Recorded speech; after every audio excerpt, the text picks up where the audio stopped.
Hi, everybody, and welcome to session 26 of the Order of Narvosc. This is what comes next. I hope you enjoy. Last time on, we were getting ready to go to the ball. Dahlia put on the necklace of necrosis and saw who we think is necrosis caressing someone in yellow and almost seeming sad or despondent right before she went to the ball. And then she and Belle put on their disguises and went there. Before they got there, Professor and Calandra were the first to get there. And they were mingling and enjoying themselves and getting to know each other better and being so cute. And then Velfi and Antir came and also got some bubbly. They had their picture drawn by Sammy. And then while that was being done, they just did kind of a lap around. And then they got their beautiful picture. And then Velfi saw Dahlia's dress. And they were able to connect. And then we danced. We did dance.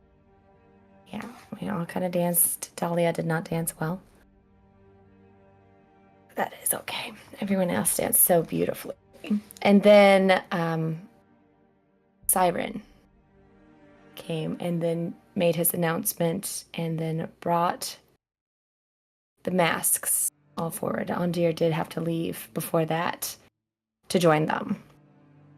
And they brought forth Tilly. And because they had found Tilly, and they made a public execution of Tilly. And she burst into flames. And then they somehow found out about Crow as well. And they revealed her and slit her throat. And Beltov made himself known when Siren called him out to come forward. And then Beltov revealed his monstrosity with the 3 tendrilled heads. And then the bomb went off. And then chaos erupted. A battle ensued where we barely made it out. Chameleon basically killed herself. Lose. Kind of lost there a little bit. And we teleported out just as a spell went off and hit Andir on our way out. And killed him instantly. And we landed out in the woods where Velfi's father was hiding. And Dahlia cast Revivify and brought Andir back. Velfi spoke with her father. And Dahlia went with Beltov to try to get the tendrils back in. Professor is running with all of our, well, not all of our steeds, with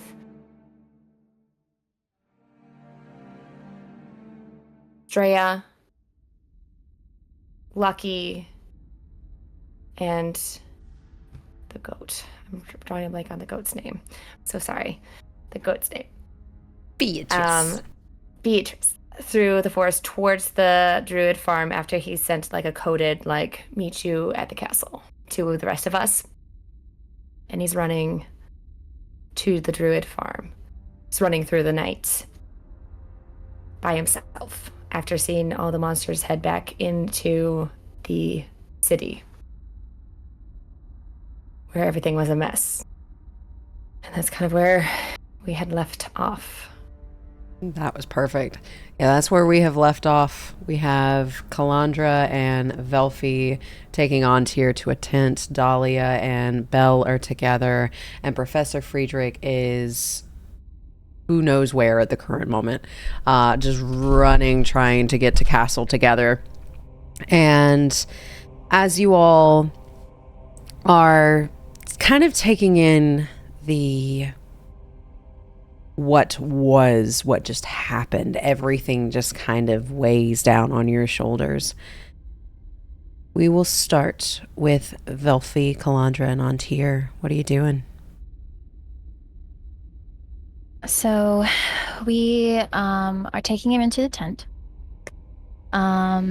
Is he's still kind of like going in and out?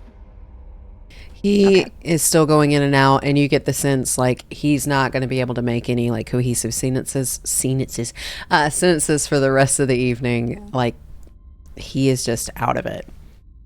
Okay. So I guess Belfie is going to try and make him as comfortable as she can in this little tent area. She'll just kind of softly brush his hair aside and caress his cheek, hold his hand. And she'll look up to Calandra. How are you doing, Calandra? She looks ragged. You can see like a couple of bruises are starting to form on her face, and looks like she might have gotten a split lip somewhere during all that was happening. And she just just raggedly looks from you to Antir, back to you. I could definitely go to sleep. And then she perks up for a second. Oh, where is this castle? Where is Professor Friedrich? The castle is at the Druid Grove. That's where we kind of made a fort, and we named it Castle together. So, as kind of like a code, I guess he told us where he'd be. So he should be in good hands with the Druid Grove. They are, from what I understand, they have shut off Sydonea from any of their food and services. Oh, and she just, you see her cast something, and it's almost like the forest just comes up to meet her as she just kind of sits. And it's like she's made this little chair, and she's got a very frail hand on Tir's leg as she sits at the end of his bed, or the tent, or the cot, excuse me, that he's on. And she's patting, like, doesn't quite know how to register what's really going on, and just continues to pat. And then she looks at you. And she just casts Druidcraft and makes you a nice little spot to sit as well, as she's made you like this tiny little, almost like a clover chair. And she just looks old.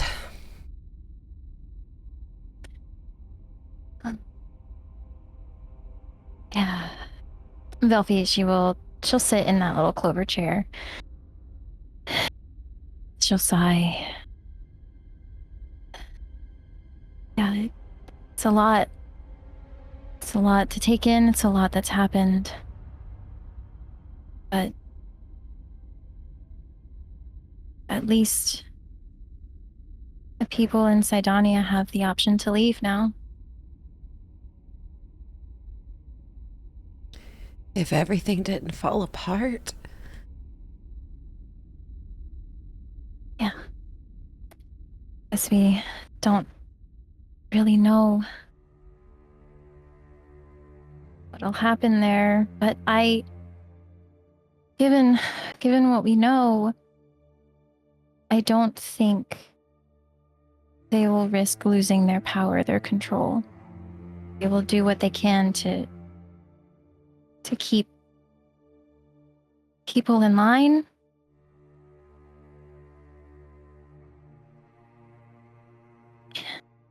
I don't know. I don't know what's going to happen. And then that could lead to some kind of civil war between no matter our options here, it doesn't look like it's gonna be good. Yeah. We definitely started something big. But I feel it needed to be done. Because there's more out there than just Sydonea. More than just Shadowfen.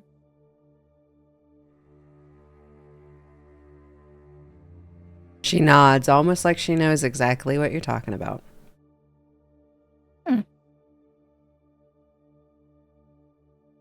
Clock that. And she's just tapping on Tyr's ankle, like very top of his shin. Was that your father? Yeah. That was Karis. Karis.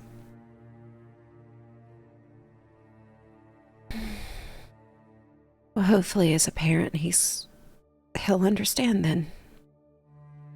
Yeah, I feel really bad about what I said. But I needed him to understand. Didn't want to hurt him like that.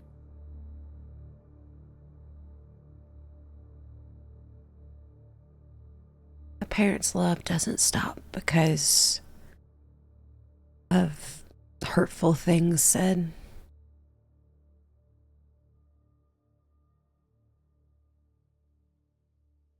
He might need some time, but I'm sure he'll come to the realization that said didn't come from maliciousness. Yeah, I feel like I need to talk to him. Kind of clear the air a bit after not seeing him for so long. And that's the first thing I say to him. She looks around. Well, the good thing is we're in his house, technically, so I think he has to come back. I don't know, part of me really wants to go get him. Find him. Just talk with him, be with him.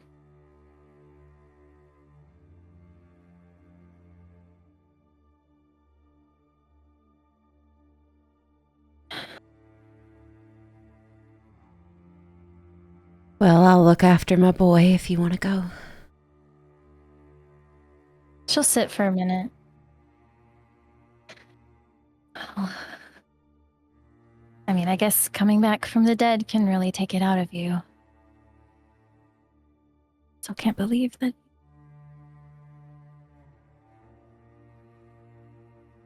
And you see a lot of different emotions cross her face as she thinks at the fact that her son's heart just stopped beating. And she watched. Yeah. So I think after a minute, she'll look down at Antir, give him a quick kiss, and then she'll turn to Calandra and say, I need to go find my dad. She nods in understanding. Good luck. Thanks.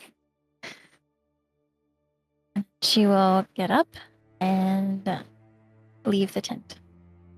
And while this is happening, what are Dahlia and Belle doing? Belle is still, like, his neck is still in the crook of Dahlia's. And he is just a broken man currently. I don't think she would say anything. She would just be holding him. Just trying to comfort him as much as she could. Holding him tight. And after what feels like eternity, he finally starts to compose himself. We should probably head back to everyone else. It's very dangerous to be out here. Just And I've put you in enough danger as it is already. There's danger. It would have already come, I think.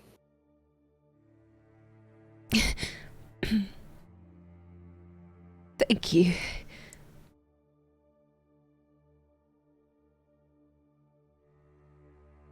Well, I think introductions are in order. That is a very good friend of mine.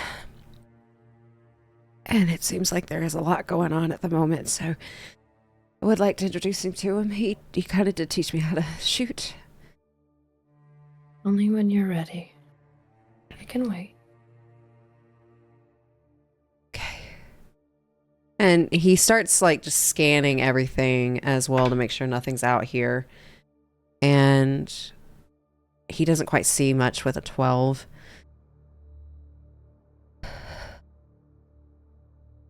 Just like brush his hair back behind his ear, just trying to calm him down.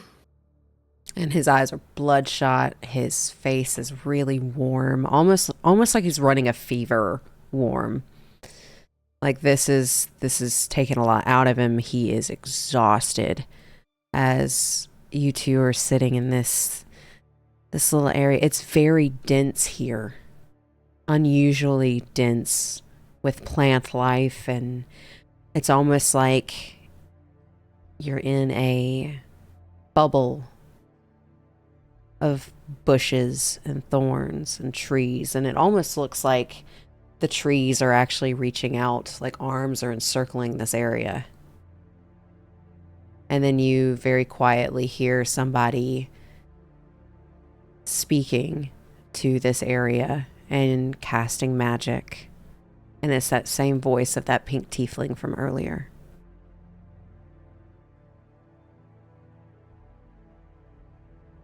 You want to just sleep first? That sounds great. He pulls out a little bag that he had and starts bringing out some like camp supplies and things like that. And he does have one of Tilly's old bedrolls, and it's a bright blue. And he slowly picks it up and hands it to Dahlia. She would want you to have this. I know it's not much, but she'd like to know that her... Yeah. And he like scrunches his nose up and his voice is just cracking, and she liked you. I liked her.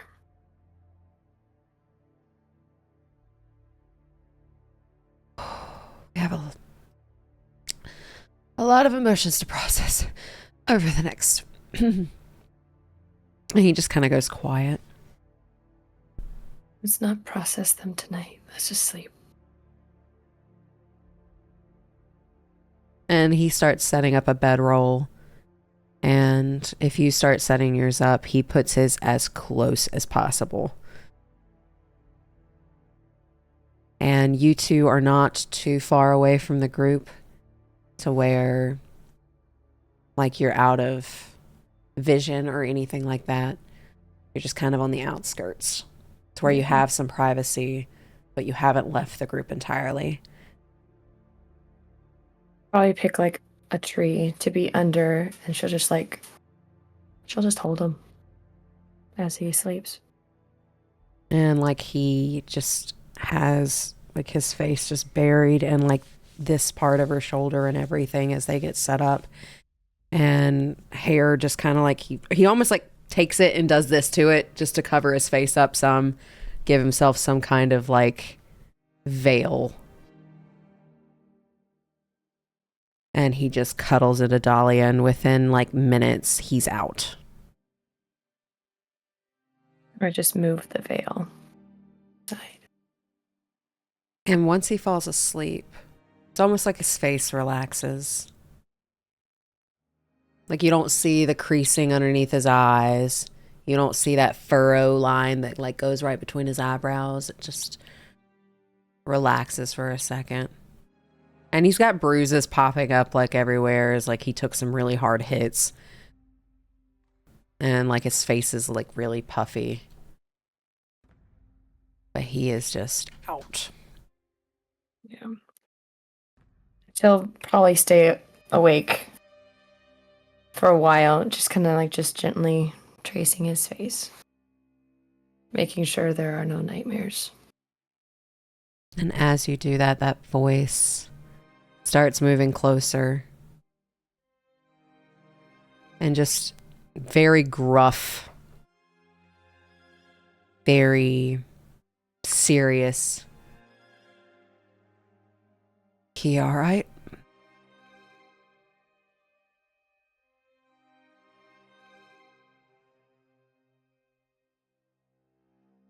Me.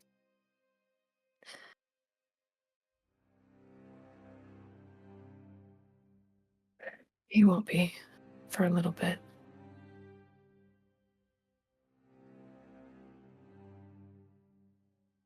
He lost people close to him. Tilly.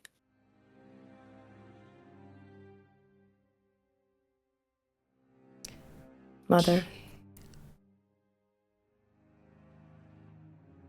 Does he know either of them? You get the sense he knows exactly who you're talking about. And roll me an insight check. Okay.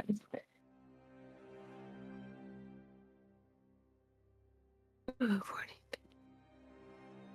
21. 21. You get the sense he knew Tilly pretty well. He's not as well connected to Crow, so that name doesn't hit, but Tilly's does. And you get the sense that this man is very much soldier-like. Gruff, serious, doesn't really show much emotion at all. But you do get that tweak of that, almost like that sharp intake of breath that shows that he does actually feel something at the moment. I'm going to reach into my bag of holding and pull out Velfi's letter to her father. Promised I'd deliver it. And he will And look. she'll hold it up to him. Who is that from? Velfi. He, like, the sternness, the soldier, like, immediately just drops as he very eagerly takes the letter that is from his daughter. And he holds it.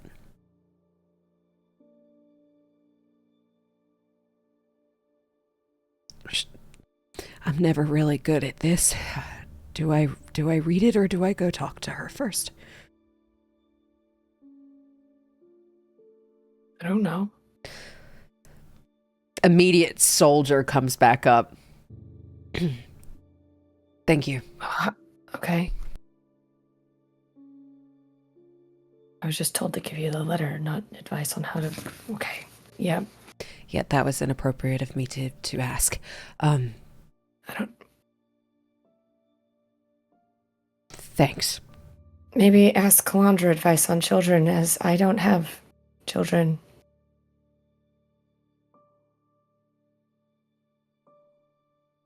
He looks for a second, and you get the sense like he wasn't asking in terms of like, if you have a child, what would you do? He was asking, what would you do since this is your friend? Dahlia did not pick up on that. Emotions, Dahlia, no. Well, with the insight, I like after the conversation, you kind of pick up like. Then she goes, oh shit. Damn it. And then he gives a very like stern, like almost like he puts his feet together and goes to do like a little salute, and then just stops and just shakes his head and goes and starts putting up these wards again. And he's casting magic. in this bubble. And it's almost like while he's casting this magic, the plants grow to create this protective sphere. Thank you. He gives a very sharp nod. And not talking is not a good idea. As I have recently found out. He gives another sharp nod. And then, very soldier-like pace, starts making his way towards the tent.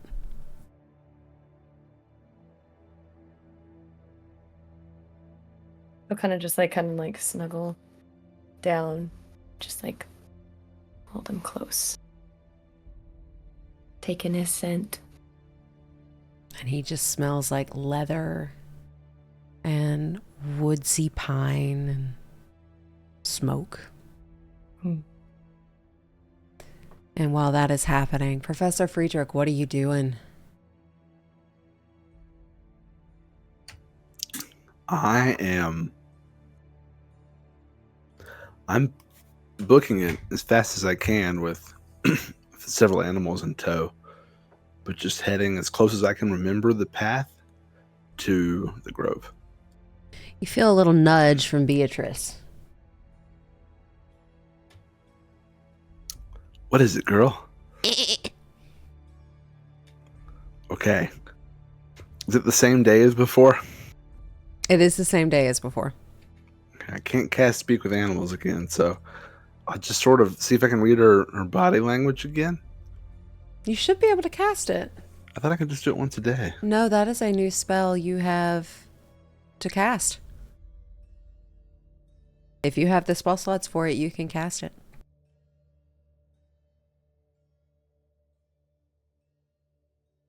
Actually, says it doesn't require a spell slot either. If you do it ritualistically. We're going to take a 10-minute break. And then I will say, whoa, Speak with Animals. What is it, girl? If it's easier, you can just ride like me, and then I can lead. I know where to go. And I don't want my best friend, my bestest friend, to, be super tired, so I can carry you. I can't carry them, but I could lead them, and I could carry you.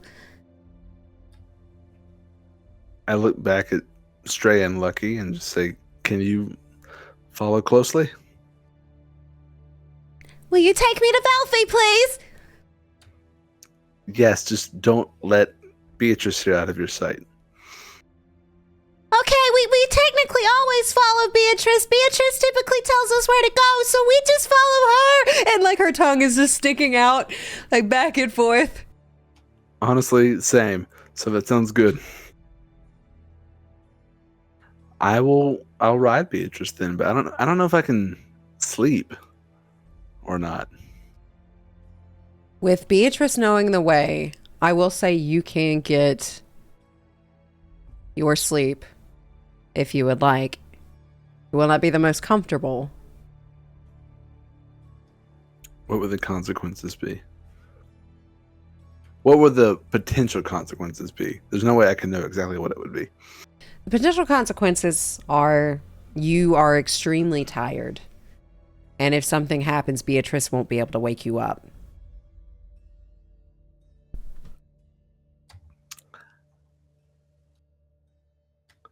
I might as well walk then. I mean, I don't want to... We can all keep walking. And I'll just explain to Beatrice, it's okay. I'm a little bit amped up from the events of the evening. Still running a bit on adrenaline. And we can all, walk together and just all collectively keep an eye out. I know you're very intuitive and astute. Well, if you want to walk, that's fine, but I am quicker. Okay, sure, yeah, and I'll saddle up. And just talk to me to keep me company then. Of course. What's the first thing you're going to eat when you get to the Druid Grove? Anything Golmac decides he wants to pass forward, I will happily take. And anything that my greatest friend recommends, I would like to try that too. And I really would like a cup of tea. We will do our best to get all of those things.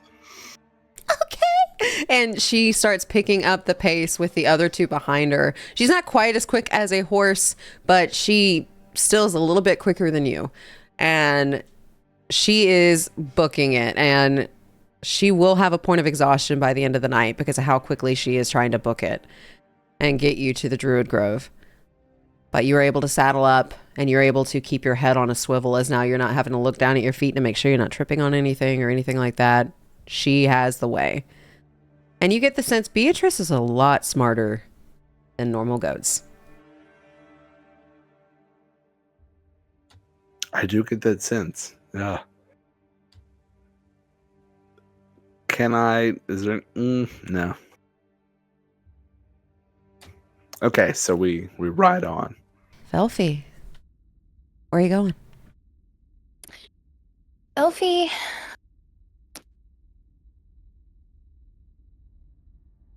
She's gonna glance back at the tent and then see if there's like a big bush or tree nearby. There are plenty. Okay. Like, it almost looks like, now that you're kind of like looking around, that this area is very densely forested, bush, thorns. But when you do leave the tent, you notice Ruin is no longer there. His belongings are gone, and he is no longer there.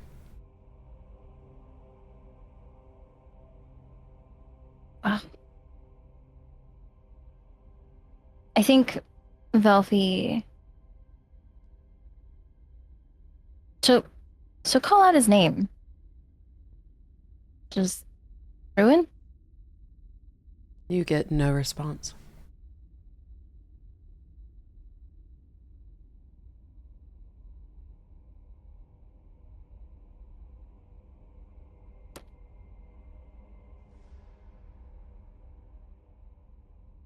She's gonna make note of that. And she's thinking that maybe he's just kind of needed a moment to himself or something. But she's got something she wants to do. So she's going to find a nice big bush. And it's not what you think. She's going to kneel down and she's going to take that bag of holding that Antir gave her and she's going to dump it out. Alrighty. And when you dump it out, you find a ring. You find studded leather. You find a cloak of some sort. And an amulet.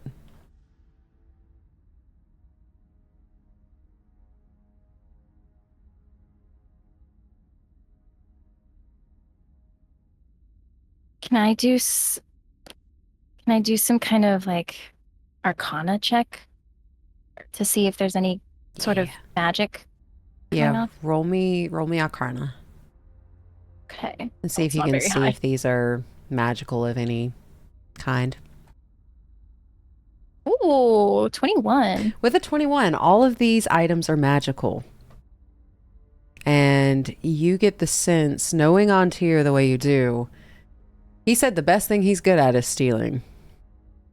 You get the sense he raided the armory before he left and wanted to make sure that if something happened to him, you had at least something to fight back.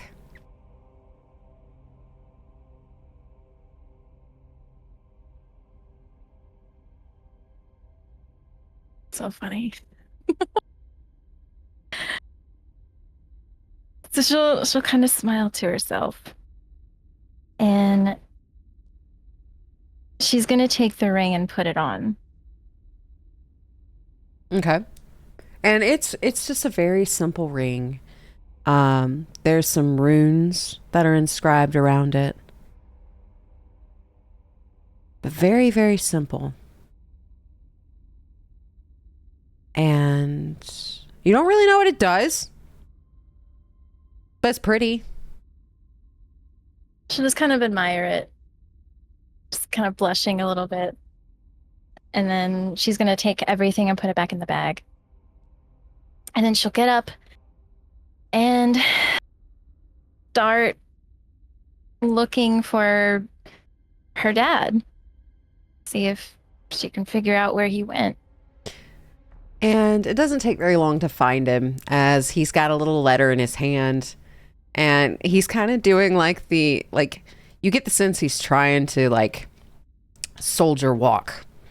But he's also got this little eagerness of I want to get to my kid. I want to get to my kid. But he's trying to stay stoic. And you can see across his face, there's worry, there's sadness, there's heartbreak, as he's just kind of looking around. And you would be the only one that can notice that, because he's very good at hiding it. Okay. So she will walk up to him, and when she gets close, she'll say, "Dad?" Velfie? I wanted to say I'm sorry about what I said earlier. I didn't want to hurt you like that. And before you can even finish the sentence, he's got his arms wrapped around her. I think Belfie's gonna relax into it, fully hug him like she hasn't hugged him in 2 years. And he's just squeezing really tight. And he just puts his head on top of, or his chin on top of her head, and just, you can just feel a little bit of relaxation. And you can feel him shake a little bit, as you get the sense he's probably crying. And he doesn't want to show you that. And he just kind of, I don't want to say waddles, but he kind of just sways a little bit.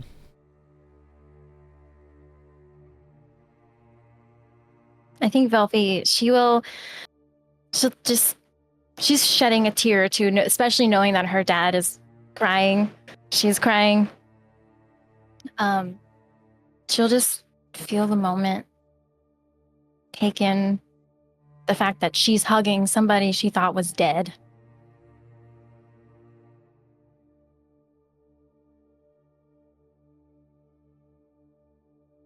And then I think she'll say,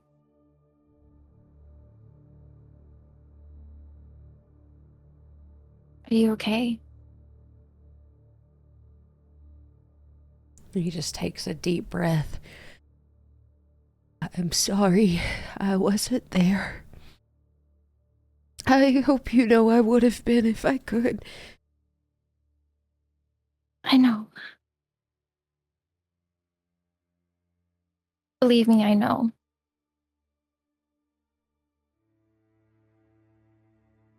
It's just a really rough years without you. And he releases the hug and takes her face in his hands, his very calloused hands. One is very cold, as it is nothing but metal. And you know that that was not the case before. And with his good hand, he just tries to rub the tears away. And he tucks her hair behind her ears. Are you okay? I'm so sorry. Yeah. And her emotions are going to kind of recede. she'll calm down really quickly. She'll say, "Yeah, I'm good. I'm good now. Really good. Now that I have you back."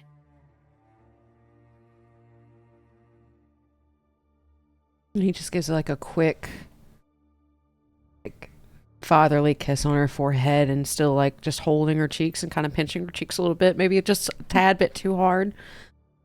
Dad.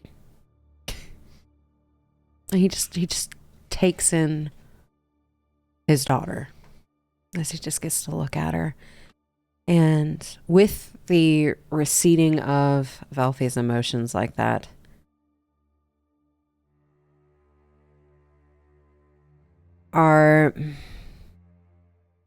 roll me persuasion or deception, whichever you're trying to put across here. Like, is everything actually okay? And I'm gonna roll for him and pull his stats up. Okay. Collection. Character.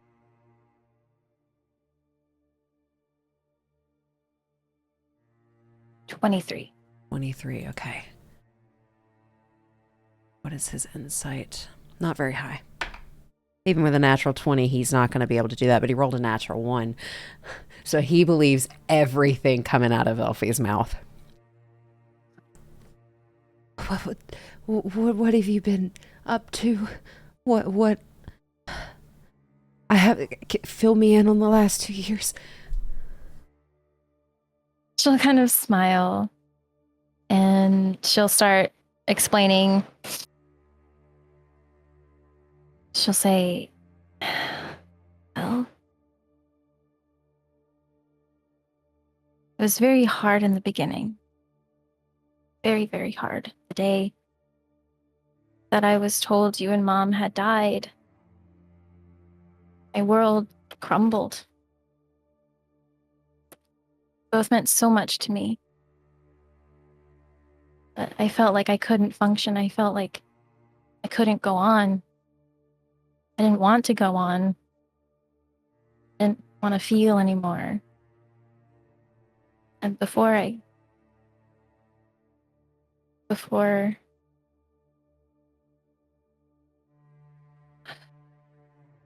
could do anything about it, Ogma answered. And he took my pain away.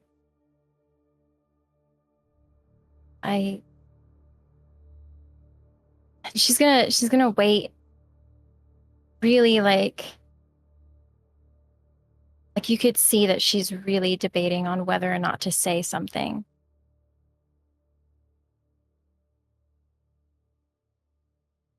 She's gonna look at her dad.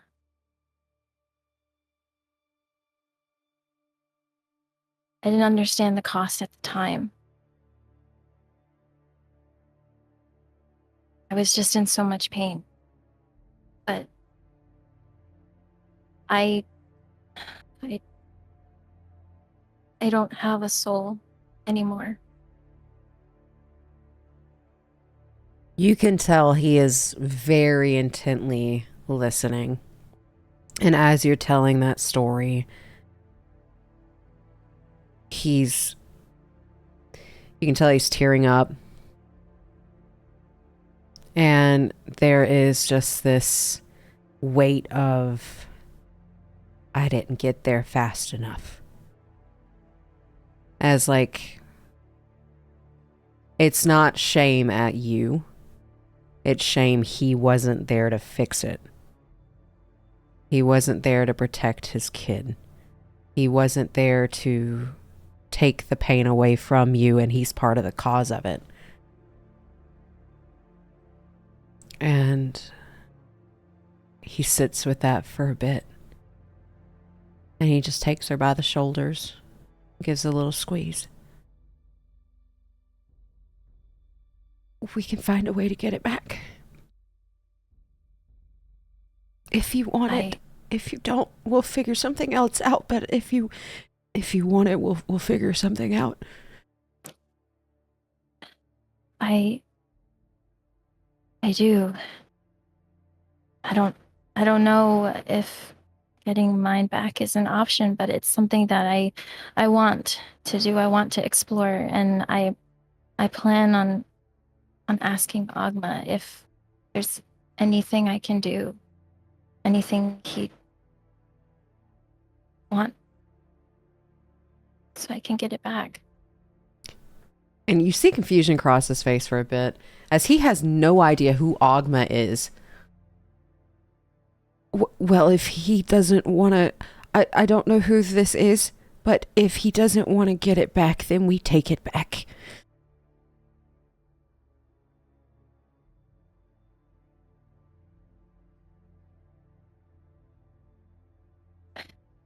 It'll be one hell of a job, as he is a god. Very taken aback for a second, and you see shocked features. I can fight a god.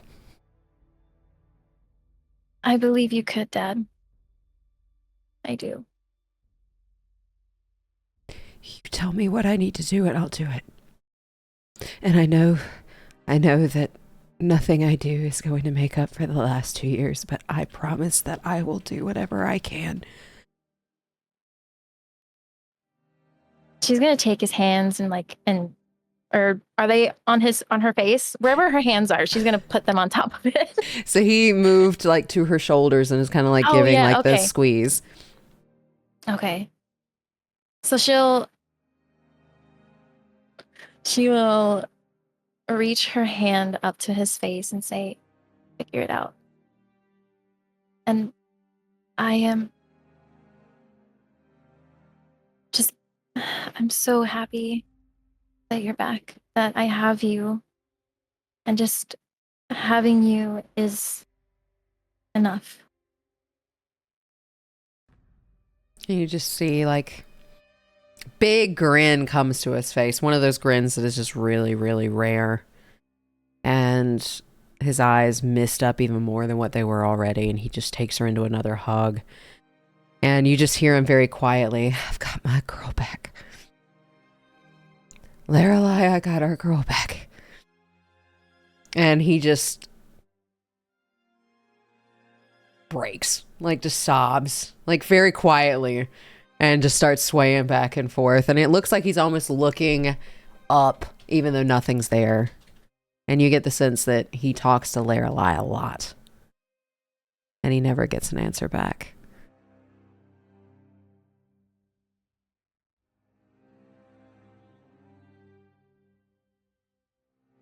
And with that, is Dahlia going to sleep? Yeah, probably she'd probably wait the 4 hours, making sure like he's in a sound sleep. There's like no nightmares or anything before she could do her 4 hours.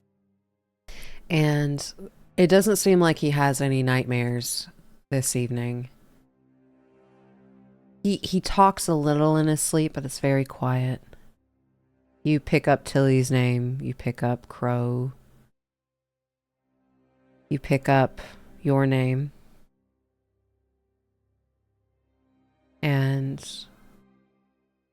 just like very quiet muttering.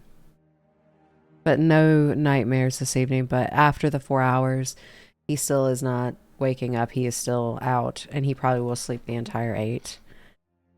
Good. And he's just like got a grip on Dahlia. Like he's scared if he lets go, Dahlia won't be there. And he's just got that tight grip on her. Whenever he like starts to mutter, she'll just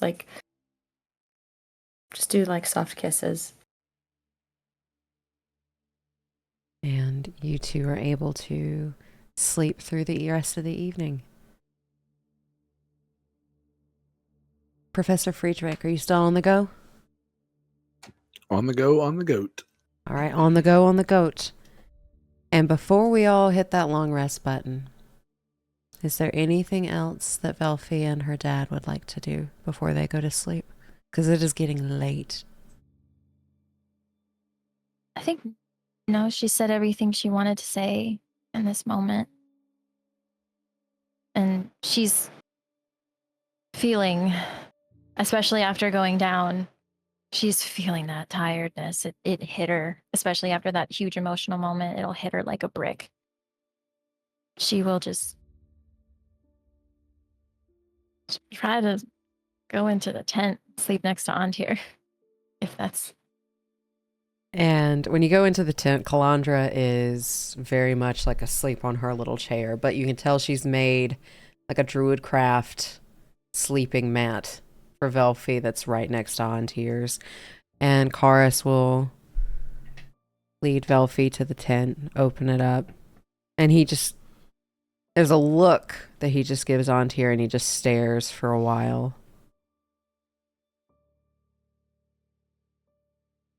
Sleep well, okay. And he gives you like a little pat on your back. And he sits on his little chair outside the tent, closes it for you. And he picks up this little bunny that he's been crocheting and picks it back up as he is watching. Even though he can't really see anything through this dense area, he just watches. And you all are able to click that long rest button. Professor Friedrich. How does that work with Friedrich? For Friedrich, if you are not sleeping on Beatrice, you will take a point of exhaustion and do not get your spell slots refilled for the next day. But I can try to sleep on Beatrice, Yes. risking being caught unawares. Yes, but you can sleep on Beatrice. I will tell Beatrice then, I'm very tired. I'm going to try to sleep. Don't slow your pace. It should be okay. In case I don't wake, I give you full permission. I ask you, buck me off of you. I will, if I hit the ground, I will wake up and I'll be fine. Well, I definitely don't want to hurt my dearest friend, but okay if that's what you want. Only if necessary. Only if necessary, okay? And you feel like the way she starts walking, and like she's still keeping that pace up, as she will take a point of exhaustion, but she tries to like lighten her steps a little bit so she's not rocking you as much. And she continues her way to the druid farm as almost like she knows exactly where to go. Cool. And you're able to hit that long rest button.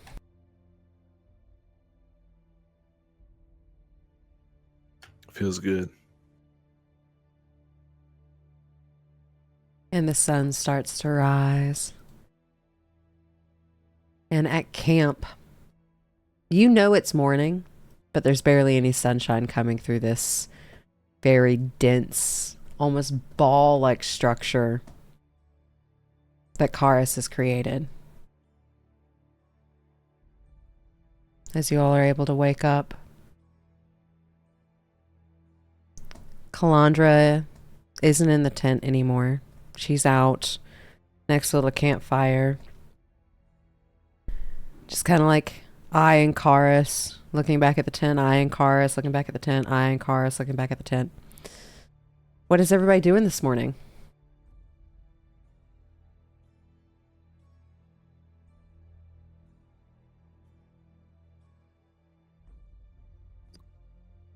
I'm choosing spells currently, so. Ooh. I imagine Friedrich is doing something like,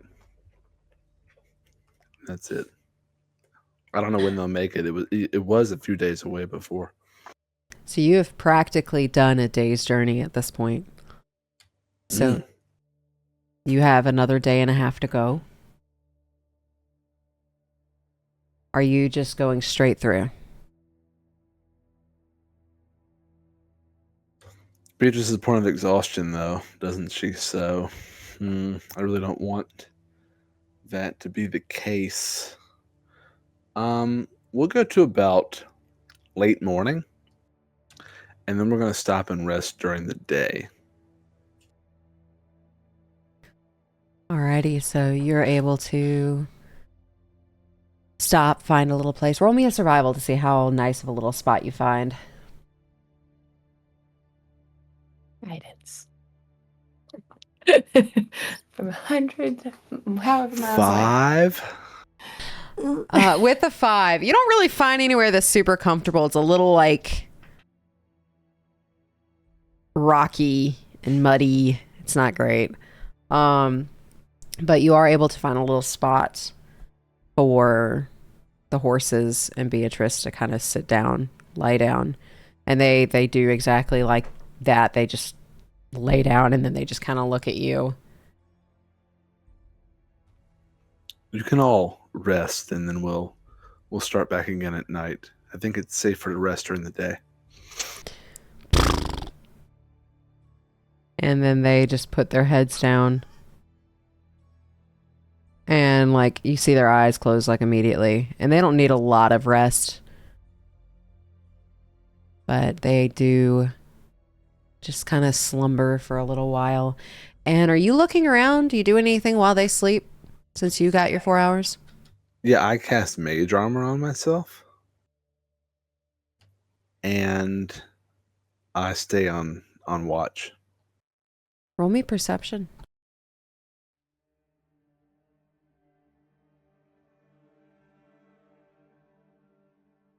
$21. With a 21, even being almost a days away from Sydonea, you can see those oil-like tendrils reaching towards the sky. I don't like that. Does it still look to just be in the direction of Sydonea? It is in the direction of Sydonea, but this is just giving you an idea of just how big that thing is. While we're waiting, can I also cast spider climb? Go for it. Go up a tree. You may, and you go up this tree, and with that 21 perception, it's the phasing. You don't see the phasing as much right now. The going between realms. Do I see phasing in Sydonea? If you stay up there a while, you do notice that Sydonea has started to phase when it used to not. Becomes bright, and then it fades to this gray scale almost. And it just keeps going back and forth at random intervals. Not quite as often as what you all were experiencing the last time you traveled with the phasing. But that creature stays there. And you just see the tendrils in the sky going back and forth. And then you'll see it whip out towards something.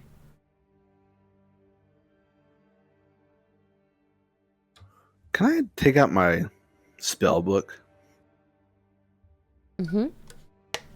Still sitting up in the tree. I'm just going to hold out and look at it and say, what is under the city?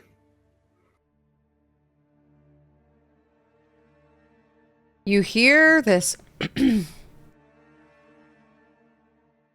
How am I supposed to know? I can't see. I don't mean right now. I mean when you weren't in a book. Did you know what was under the city? I've never been to Sydonea. Well, it was a lovely place.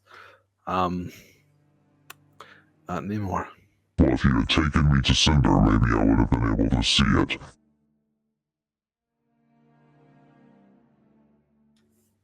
Do I know the genealogy there? Do I know Siren is Cinder's kid? You do not. I didn't think so. I just wanted to make sure.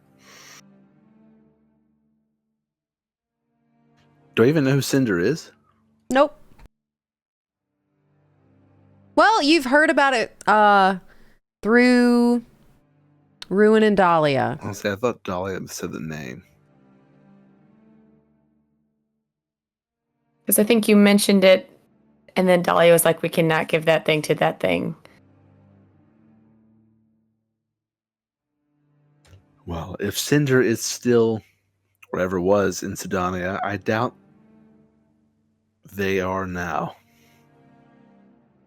What do you mean? The city is in ruins. Why? Because there's a giant thing under it, destroying it. That's what I was trying to glean from you, but you're not being very helpful. Well, you're not being helpful. I'd be very helpful if you got me out of this book. And how would you be helpful? I'm smart. And a lot more powerful of a wizard than you. Smart and powerful doesn't equal helpful. Maybe you. There are plenty of smart and powerful people that only help themselves. It's probably why we are where we are right now. In a tree, a day away from my cozy apartment that I'll never be able to go back to. I didn't tell you to do whatever you've done to get yourself in this situation now, did I? No, you're just the only one here I want to take it out on. Well, taking it out on people that had nothing to do with your choices is not very fair.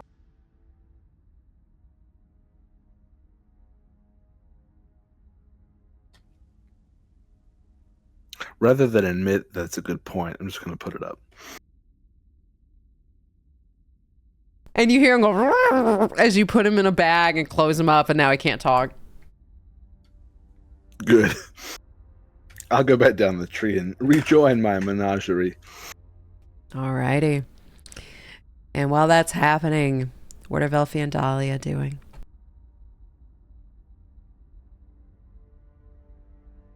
I'm just waking up slow.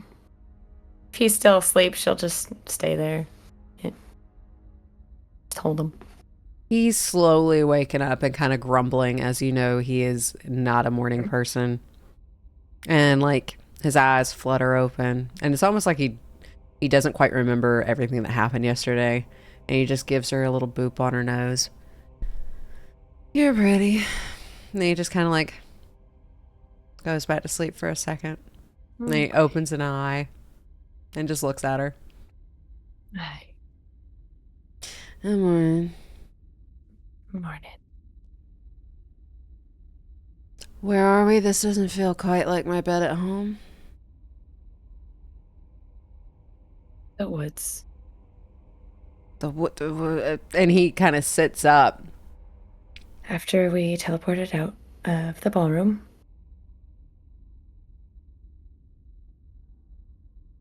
And it's like everything from yesterday hits as he looks around and looks at Dahlia and looks her up or down, almost like he's trying to make sure she's okay. Bloody from yesterday. She's still in the gown and is torn and bloody, but yeah, she's okay. Are you all right? Yeah, I'm okay. Did we find Karis? Yeah. Maybe he has a spare change of clothes we could change into. I don't know about you, but I don't want to be in this suit anymore. No, absolutely not. And she'll like stand up while he's still sitting, and then she'll like redo his hair while he's still sitting, just trying to like distract him. And she'll do the braid. And he just like leans into it. And this is nice. He likes having his hair played with. Noted. As he just like, you can feel his like head just kind of like go into wherever she's playing with his hair. And then just very quickly, Karis, do you have anything to change into that is a little less proper than this? And you see a pink tiefling still sitting on that chair, just crocheting as he was up all night. Oh, right And there? not right there, but like you can see the tent from where you're at. And just very quietly, he rummages around and then picks up a bag and throws it towards the two of you. Belle will start digging through it and start pulling out some just very plain travel clothes.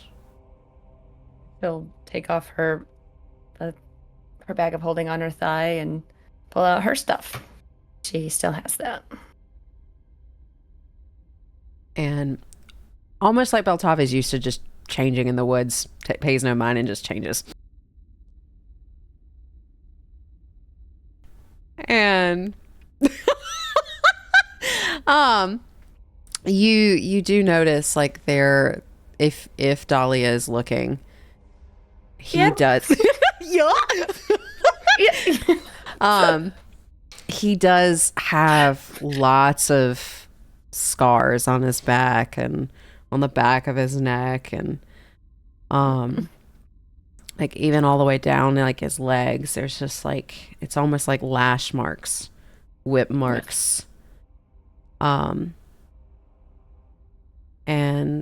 quickly, just like nothing, like he hasn't really even realized anything, just puts on his clothes, and this is so much better. It's better. No bow ties. I mean, you did a wonderful job making my bow tie. Went a little crooked near the end there. I think a lot of things went crooked as he kind of like just plays with his hair. Plays with his braid. But you look gorgeous. Well, if Karis wasn't there, she would change, but she'll go find a bush. And you are able to find like a little like privacy area and get changed and everything. And Karis looks down like he's not paying any attention. He's just paying attention to his bunny at the moment, crocheting it very quietly. And you're able to get changed. And once you come back, Beltov gives her a kiss and very gently takes her hand and, would you like to meet my friend? Sure. And he guides her over to where Karis is. And while this is happening, what is Velfi doing? Velfi, she'll wake with a start and immediately look at Antir and check to make sure that he's breathing. And during the night, he slowly rolled over, and he's actually holding one of Velfi's hands when she wakes up.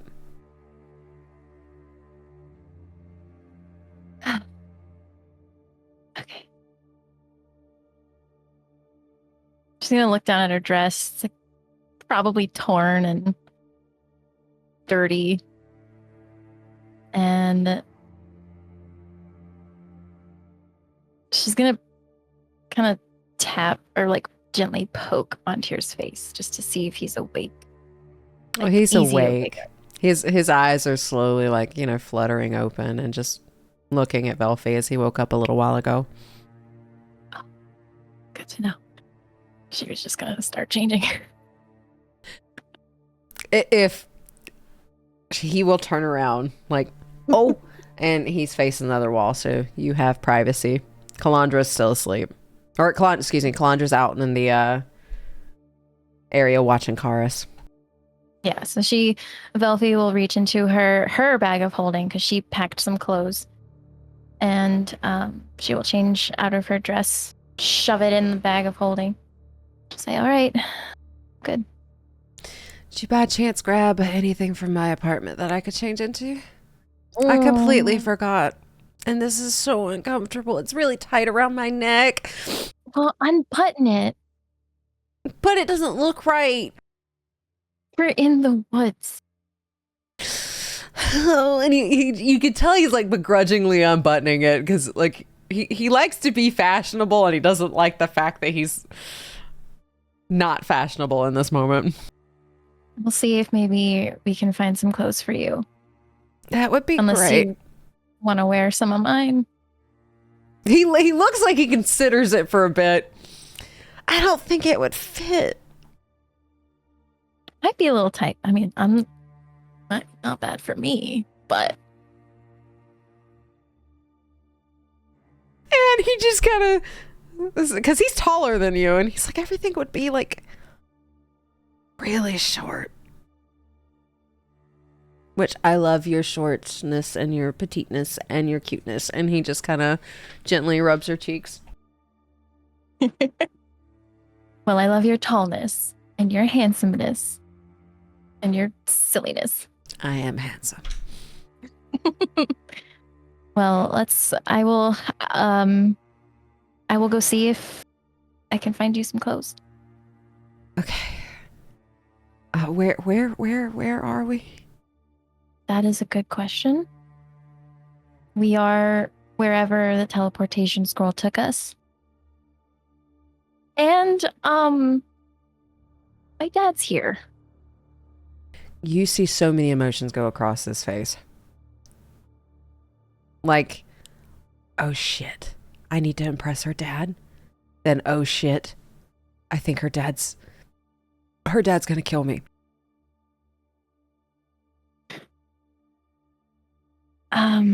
He knows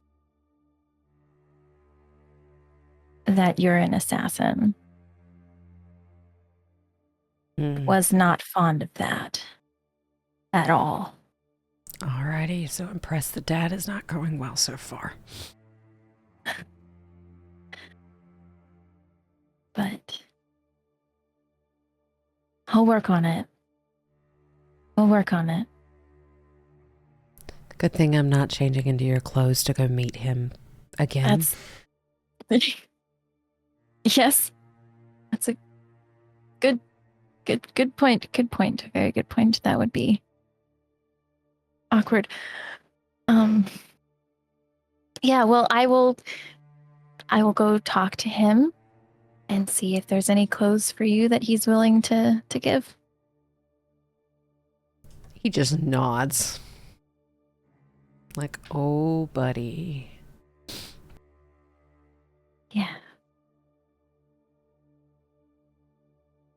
Okay, well, I will go. Bye. Bye.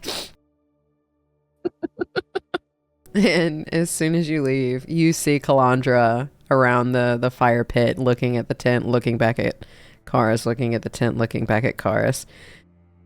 And Karis is sitting outside that tent, playing with his crochet needles. Dad. I picked up a new hobby. Don't judge me. No, I love it. And it's cute. And the soldier attitude drops and he picks it up and like he's just got like a little grin on his face as he shows it to you.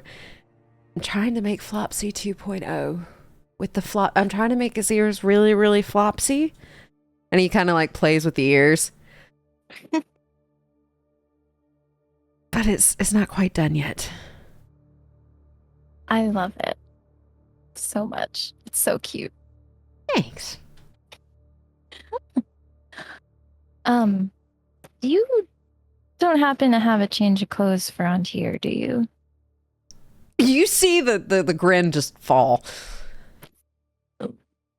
And I will say Dahlia, if Dahlia is paying attention, sees this interaction too.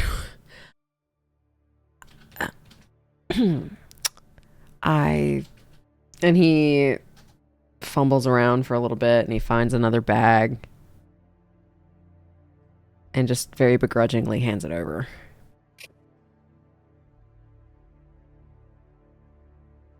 Thanks, Dad. I really appreciate it. A lot.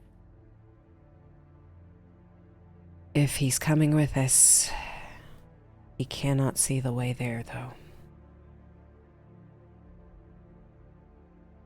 Okay. I cannot promise that they will let him in.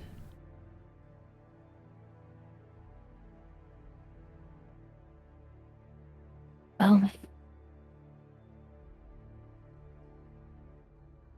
I hate to say this, but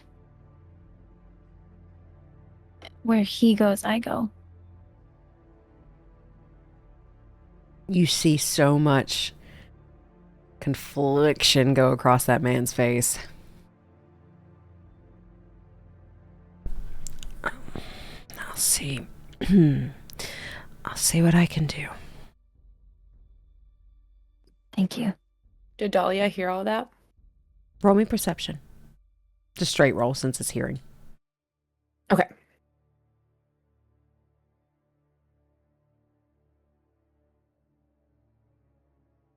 "21.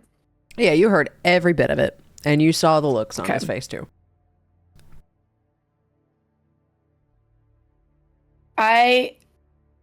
As he's leaving Velfie's area. He is still in his little chair. He is, but Velfie left. Velfie is holding the bag of clothes, and she's gonna go back into the tent to give them the Antir. As she is leaving, just making sure that your conversation is done. Was it done? I think so. She would say to Karis, let me make sure I get the names correct first. That man fought Siren. You see, like, the eyebrows furrow. And he looks at Beltov. Beltov nods. We wouldn't have gotten here without him. If he steps out of line, I will take the punishment for it.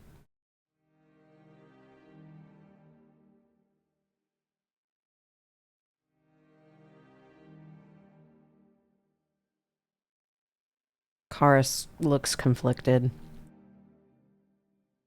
And if Velfie's not going, I'm not going either.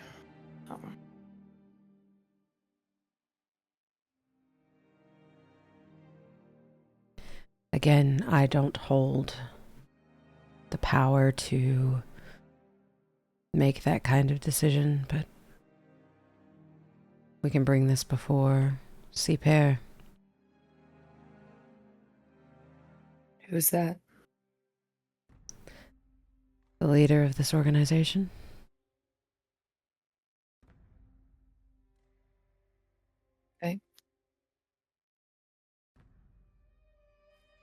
We have to get our professor first before we go.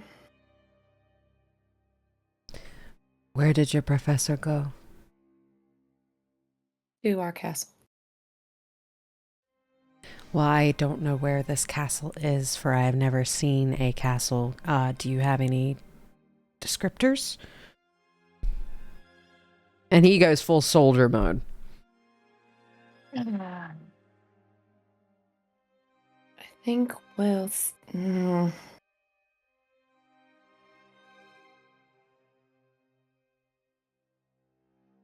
I don't want this location given. I want those who are there to be left alone for as long as possible.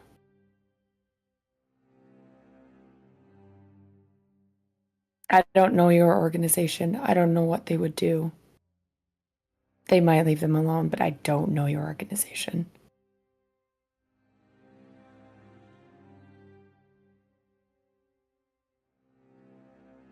Well, with not, being forthcoming with information, I can't either. I'm not asking for you to help. I just need to know what location we are, and I can go get him. Well, we are about 2.5 days from where our camp is. I would strongly suggest gearing up at our camp first. I need to go get the professor. He pulls out a map and shows you on this map that you are a lot further north than you all have been sent on missions to. And the Druid Grove is about 5 days journey south. Ah, shit. Okay.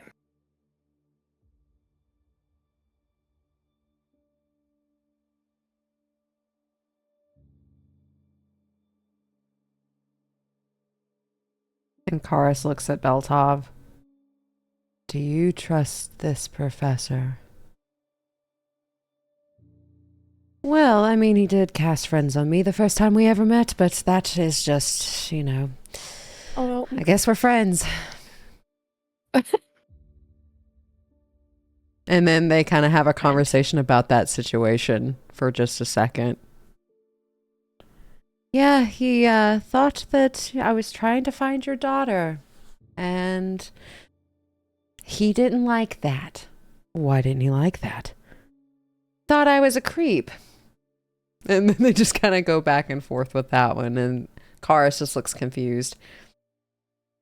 I'll take the map into the tent because Velvy went into the tent. Hopefully, Algiers not changing. She'll just walk in. Everybody's Velfie's decent. in there, so Everybody's decent. She'll just without even looking, she'll just spread it out, and point. This is where we are. She'll point to the grove. 5 days journey.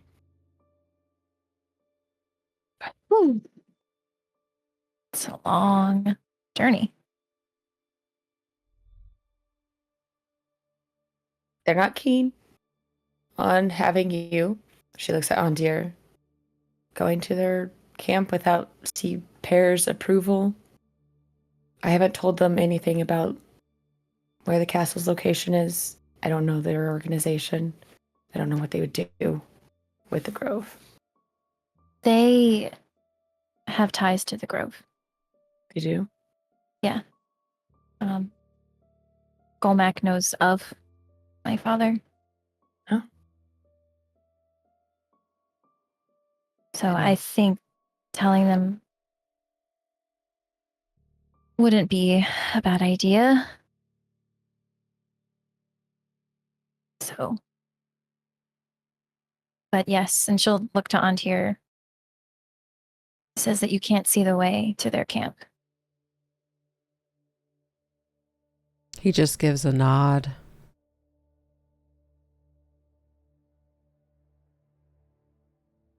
Can't give information if you don't have it.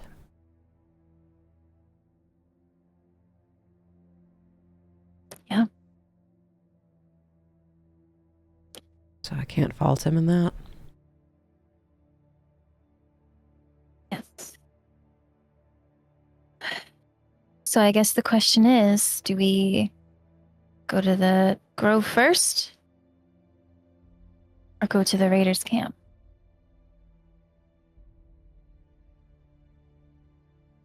I could send a message to Professor. Have him meet us halfway.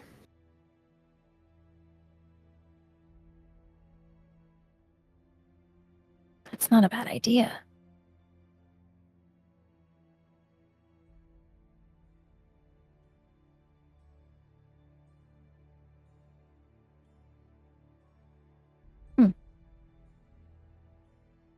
I'll have to explain in detail where to go, but it's not a bad idea.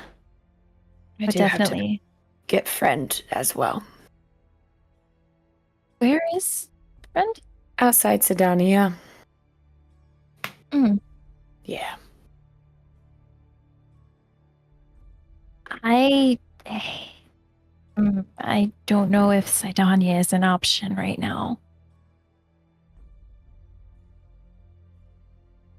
But his friend.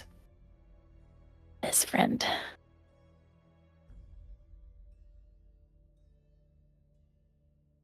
And Streya's back there.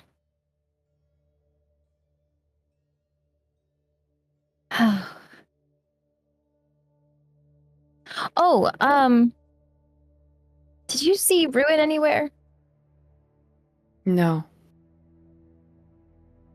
I didn't. I was a little preoccupied. Yeah, last night was a crazy night. But I don't know. I think he's gone.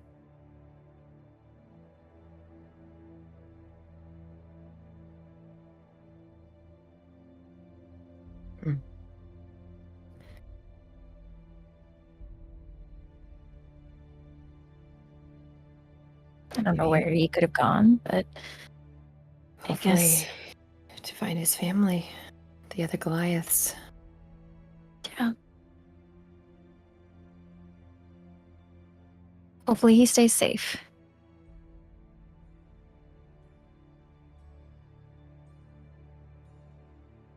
So we tell my dad that we want to go get Professor. And we can message him and tell him to meet us halfway so it's not that far of a journey. Yeah. See what he says. She marches out of the tent. Okay. Shoop. And then Ralphie will grab Antier's hand and just out of the tent. And as you all leave the tent, Antir follows very closely behind. And once Antir leaves, Calandra stands up very quickly and she's just staring at Karis. Almost like I fucking dare you. Oh, mama. Oh, mama. As she has been keeping a tab on him since this morning. And he just very slowly, Karis turns his head around to Antir. And Antir just, you can tell, like, there's a big gulp. I am ready for however you want me to not see. And That's later. He kind of, like, flinches a little bit. And Karis just looks at Antir up and down. And then takes, like, this very thick blindfold and ties it around Antir's eyes. And he looks at Calandra. It's just a safety precaution. And she slowly sits back down, as Antir now cannot see, and the only guiding thing he has is Velfie's hand. She'll squeeze his hand. It's like a reassurance. And then Karis looks at the rest of you. Well, Dad, we would like to get the professor. He's at, and she's going to glance at Dahlia. It's like a, can I tell him the location type look. She'll give a, like, I trust you. He's at the Druid Grove. And we can send him a message to meet us halfway. If that's possible. But he just giggles a little bit. Golmac has direct transportation to our camp. Okay. So Velvy will turn to Dahlia. Maybe just message the professor that he needs to go to the Raiders camp. We don't like being called raiders. It's very... Oh, sorry. It's the only word I know. Makes it sound like the bad guys. Yeah. You are in Do you like somebody's to eyes. Yeah. That's not always a problem. It's not always a problem. I hope I don't Gotta be look in like that to someone's you, story. though. Not yet. She'll just kind of smirk a little bit. You see a little smirk cross his features, too, like,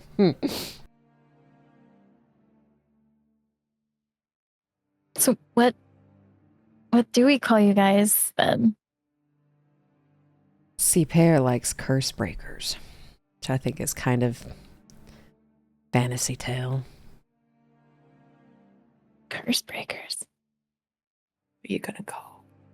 Curse breakers. Breakers.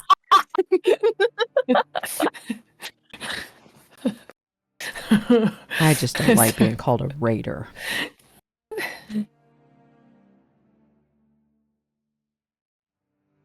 Well, this is good news, though. Direct transportation to the Curse Breaker camp. So I guess we can just let him know and the professor can make his way over.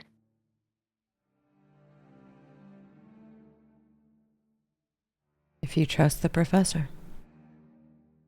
Wholeheartedly. And I trust Golmac, so.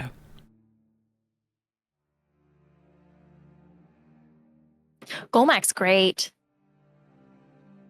Really cool. He is, isn't he? He's got the best, like, those little breakfast cakes that he makes. Yes. Maybe the professor can grab some before he comes home. Oh, That would be really nice. yeah. Beltop peeks up. I have never met Golmac, so can we just bring Golmac?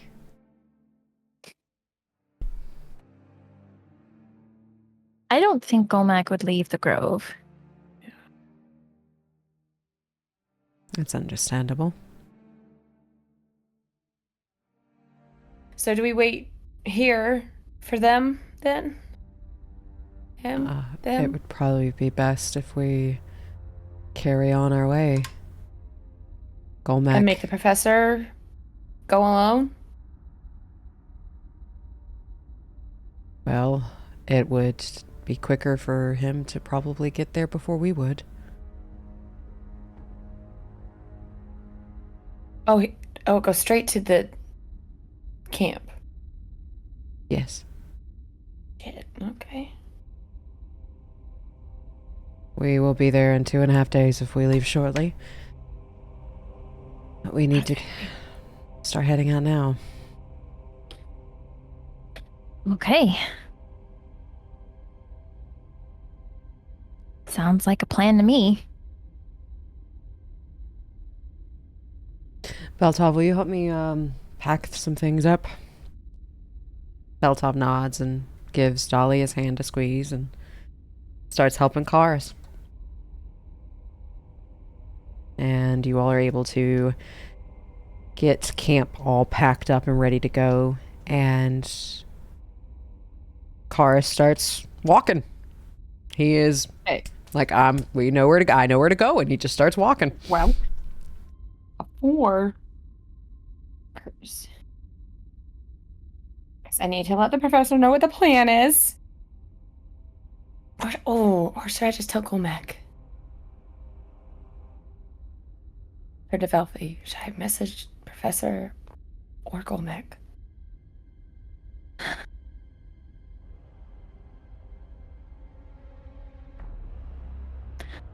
I think either way would work, but maybe because it takes a while to get to the grove from Sydonea. Maybe messaging Golmac would have him know that the professor's on his way. I might actually do it multiple times also just to know that the professor is okay.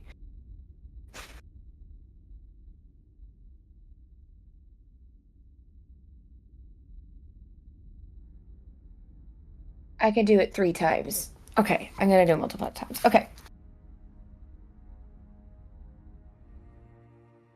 And where are these messages going? And what do they say? All right, first one is to Golmac. They are counted. And I'm going to just get all those spell slots out now because I'll forget. Boop, boop, boop. 1, 2, 3. Hey, Golmac. Professor is on his way to you and needs a ride to the Cursebreakers camp.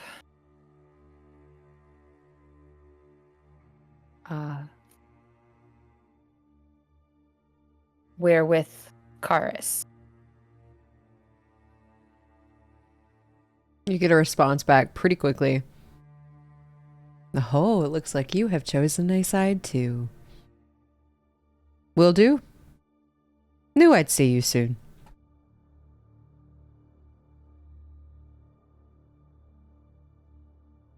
And then to Professor. Hey, Professor. Velfi, Bell, Antier, Calandra, and I all made it. We're heading to a safe place. Golmac will help you get there. Be safe. And I can reply, right? Yes. I'm really glad to hear this. I'm glad everyone is safe. I think I'm a day or two out, but no issues so far. I will hopefully see you soon. And I'll tell everybody that, and I'll even look at Calandra pointedly, like, he's okay. He's a couple days from the druid farm. Said no issues so far. She grabs her little necklace and nods. I would also have said that I have Straya, Lucky, and Beatrice with me. I'll say he has Straya. Oh, yes. Cool. And then to friend, say, hey friend, head to the druid farm. If Professor is there, stay with him. He's making his way to me. If he's already left, stay there till I come to you. And he's smart enough to know that like he's trying to respond, but all you hear is a bunch of elk noises.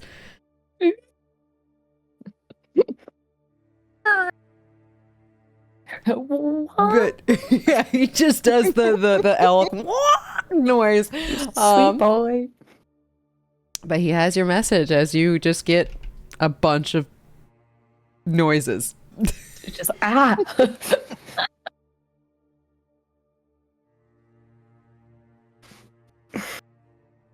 And as you were sending those, Karis has started walking. And it almost looks like the plant life here just opens its way for him.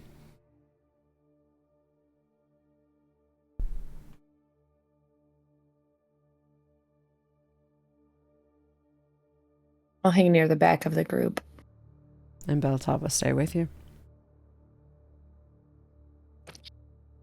Velfie, holding on to your hand, is going to follow her father.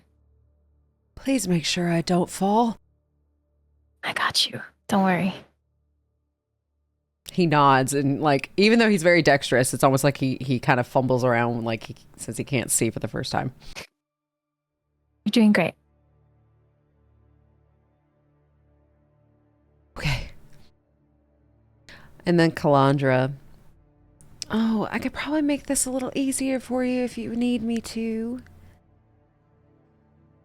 I could turn you... Oh, but then I don't know, Karis might get mad. I don't want to do that. Never mind.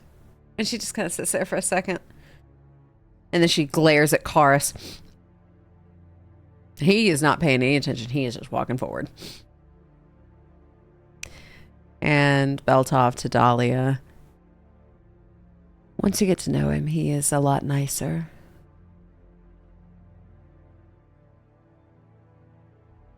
Yeah. Didn't think he wasn't not nice. He's just very, and he kind of like does like a rigid impersonation of Karis.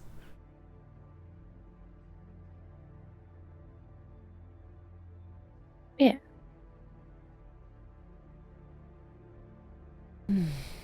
I get to show you my home. Is that one decorated? A little bit. I very much like it. I think you will too. Can't wait to see it. He has a little small smile on his face. As you all are able to follow Karis. And once you leave this bubble, this almost sphere like of plant life that Karis has actually created, roll me perception. Is there sun? It's overcast. Okay.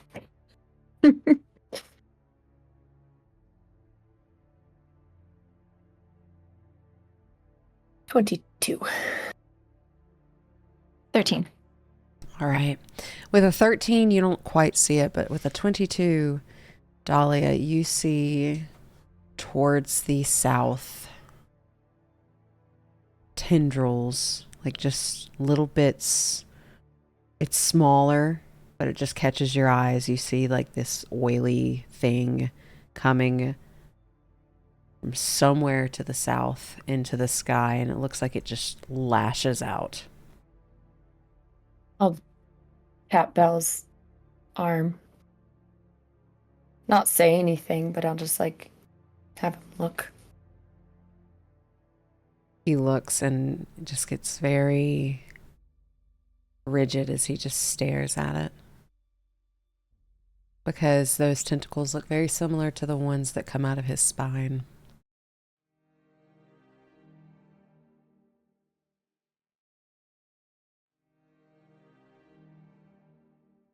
And then as you continue walking, he keeps taking glances back at it.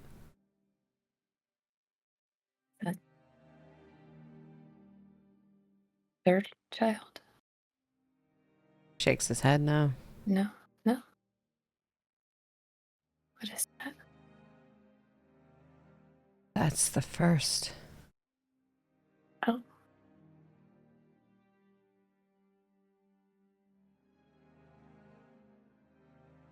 I tried to get him out when I got out, and I couldn't.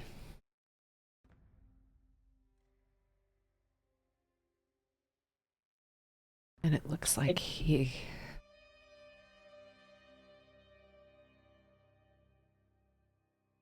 Did he want to?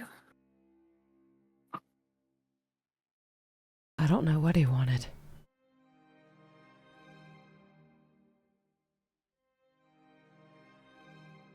You know who he was before?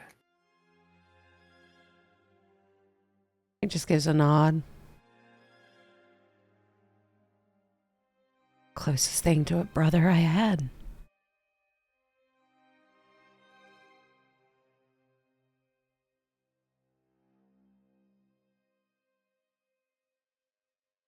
If that's what he is now, I doubt very seriously the person I knew is in there anymore. And he just slowly turns to Dahlia as he was looking at that. Promise me you won't let me become one of them. Never. Not if I can do anything about it. I'm very stubborn. He just gives like a very shaken little smile, and then he looks right back at it as he continues walking. He takes his chin. Like, let's just... You got out. Okay? They don't have you. You're out. We're out. Yeah. He gives her a light kiss and continues following.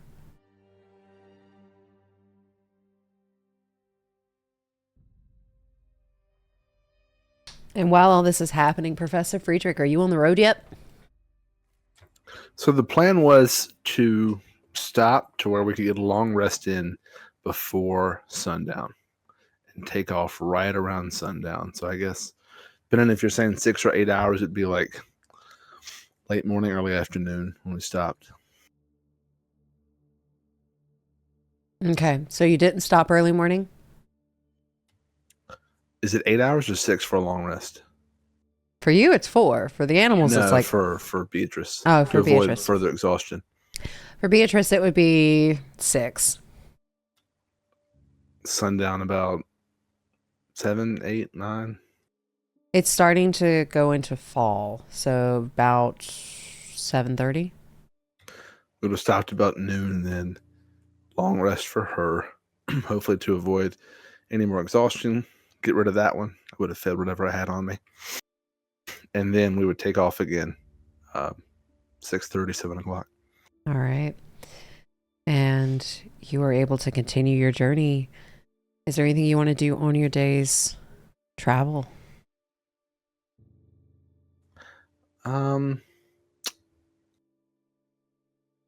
Technically, major armor is only 8 hours, so I'd re-up that one. And no, just stay as perceptive as I can. Alrighty. And I will say nothing bothers you as you go through the night. You're very vigilant. You're paying attention. You see some shifts and some film dissolves off of the distance, but you manage to get out of the way and go around them.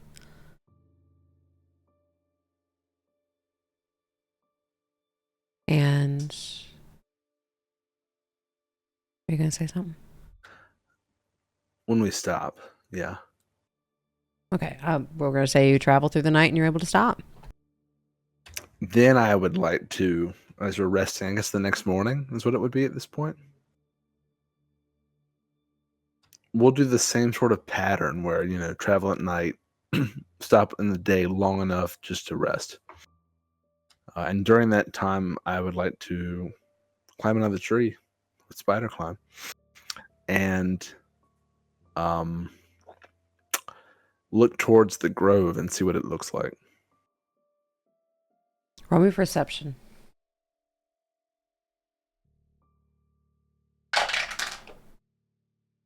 Five. It's been a long journey.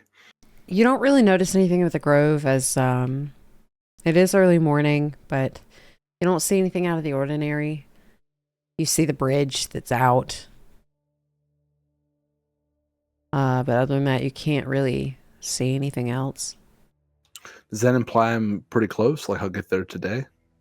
You will get there. You've been traveling pretty much 2 days now. So you'll get there first thing. Or like a half night. So you'll get there in the middle of the night. Okay. We'll continue on. All right. And just for the sake of time, we're going to say you're able to get there. You have done your 2.5 days of travel. And you come up to the Druid Grove.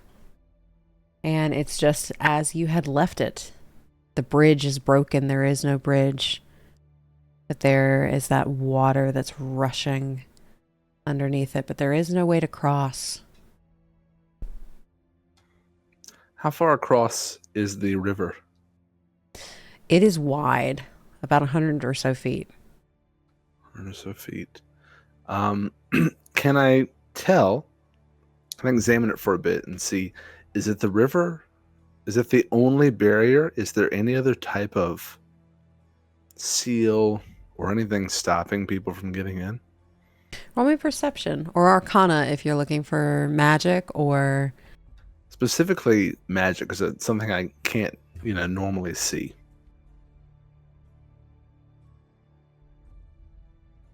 Dirty 20. With a dirty 20, you don't get a sense of any like sphere or anything like that around the Druid Grove. But you do sense that water is extremely magical. Do I sense in what nature it's magical? Is it like a beneficial thing? Is it like the opposite of that? Beneficial to you mean? As in like it's some sort of like healing spring? Or is it like you get close enough and like you get sucked into the water realm and turned inside out of some terrible shit? You get the sense it's not a healing pool. Okay. But roll me perception.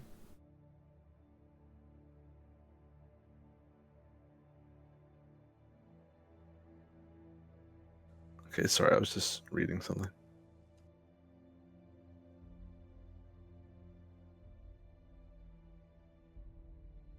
Natural 1 plus 2. You don't see anything. That water looks really cold and drinkable though, but you know it's not. Okay, I'm going to turn around to the animals and say, I have an idea to get us across. Really just sort of let yourself go, just relax, and I'll guide us across, but we won't be on foot. Straya starts sticking her tongue out immediately. I'll do the tongue thing. I'm trying to get as much connection here, as like much trust as possible. Do you have speak with animals up or no? I'll pull it up, yeah. I'll take a few minutes to cast it. What do you mean we're not gonna be on foot? Or hoof, rather. We're going to fly across. We're flying. Oh, I've always heard fantasy tales of like little goats that could fly. And she just kind of like has this little like daydreamy look on her face. And Streya's, what do you mean we're flying? I am meant for the ground. It's only temporary. I agree. I'm also only meant for the ground. I would have wings otherwise. But in cases of emergency, can't get across this water. Looks very dangerous. We can fly across because I don't want to yell out someone's name like, hey, I'm here, in case, bad things are waiting for us. So it'll be a bit discreet. We'll be able to get across. It will all be fine. I'll have your reins the entire time. You just sort of go with the feeling.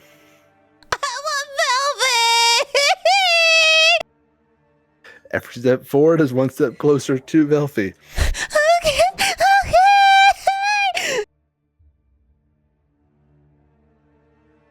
Okay. Okay, let me do some spell math. See how I can do this. I told you my bestest friend would take care of us. We're gonna learn to fly. There are stories. She starts going off on stories of horses with wings and like little unicorn hats and like things like that, try to calm Streya down. Okay. We'll be able to fly for several minutes. It should only take us a minute or so to get across, and then we'll safely drop back down the other side. I'm going to cast a level 5 fly on the 3 animals. I can do 3 level 5. And then a 3rd level fly on my... Oh, is it concentration? Oh, I hope it's not. It is. You cannot do that. Oof! Okay. But it lasts for 10 minutes.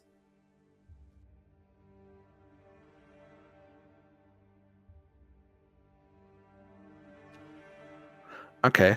What I'll do then is... I'm going to get down to Beatrice, sort of whisper in her ear a bit. Secret meeting. I know you're the bravest here. You know that. I don't even need to say it. I'm going to take the other 2 across, and then I'll come back, and then we'll go across. You're not leaving me, right? No, you'll be able to see us the entire time, so just sort of, sit tight, be brave, as you're very good at, and then I'll be right back. Okay. So I'll do a level 5 fly on myself, Streya, and Lucky. Roll me an animal handling check at advantage.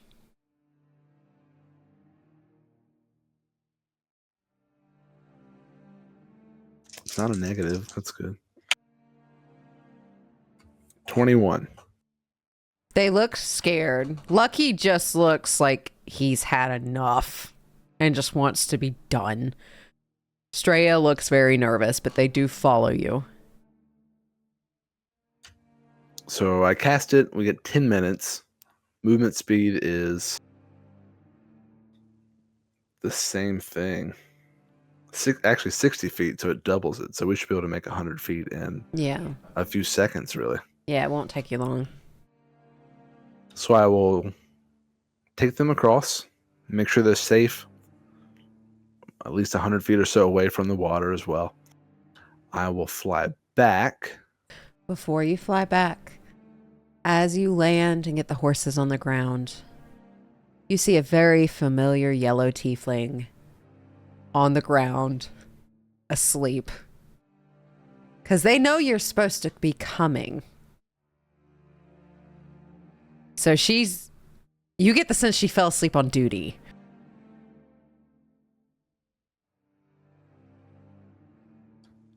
I'm just going to turn to the 2 animals and go, shh. And then I will quietly fly back for Beatrice. And I'll have to drop that version of fly, or that spell slot, and then I'll do a 4th level, so me and one other, on Beatrice and myself.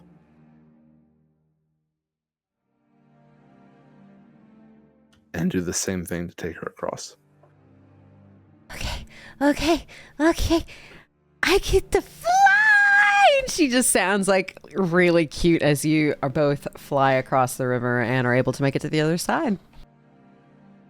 And we sort of go across. There's like a silhouette of us in front of the moon as we fly.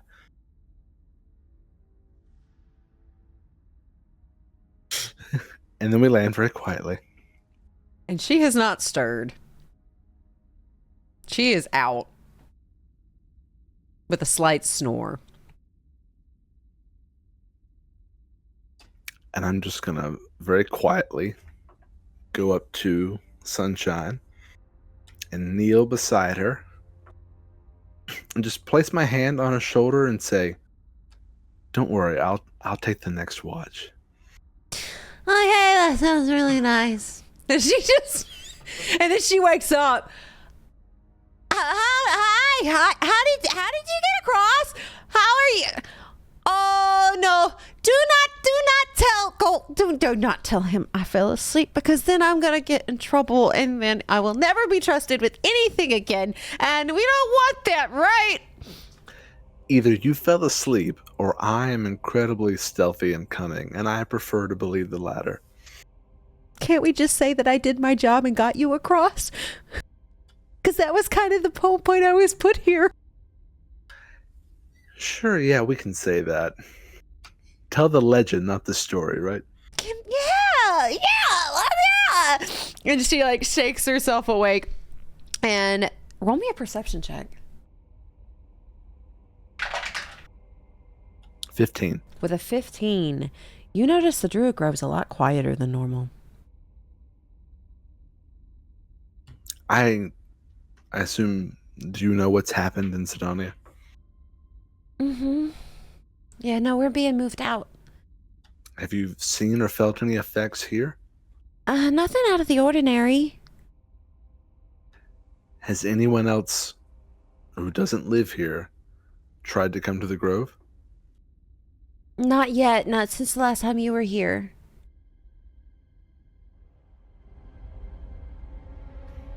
Okay, so everyone's okay? Yeah, I think we're getting moved to they don't like being called a certain name. I don't know, but they seem interesting, at least. But they don't like being called raiders. I don't want to call them a raider. Okay, I'm assuming they can tell us what they prefer to be called at some point. Yeah, no, I don't know. Some of them are kind of weird, so I kind of stay away. Like they're very like, you know. And she does this like very rigid. Who are they? What do they do?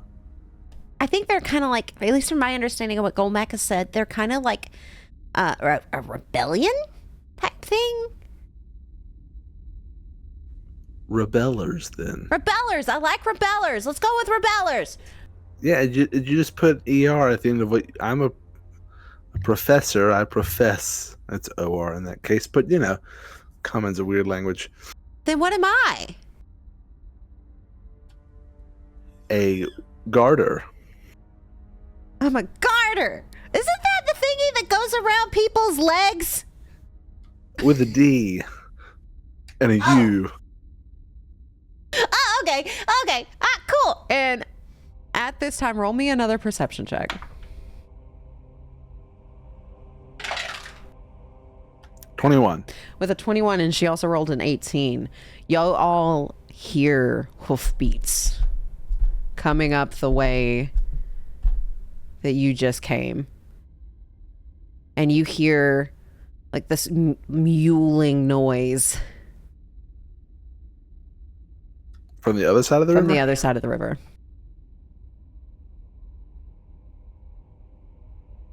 Very much like an elk.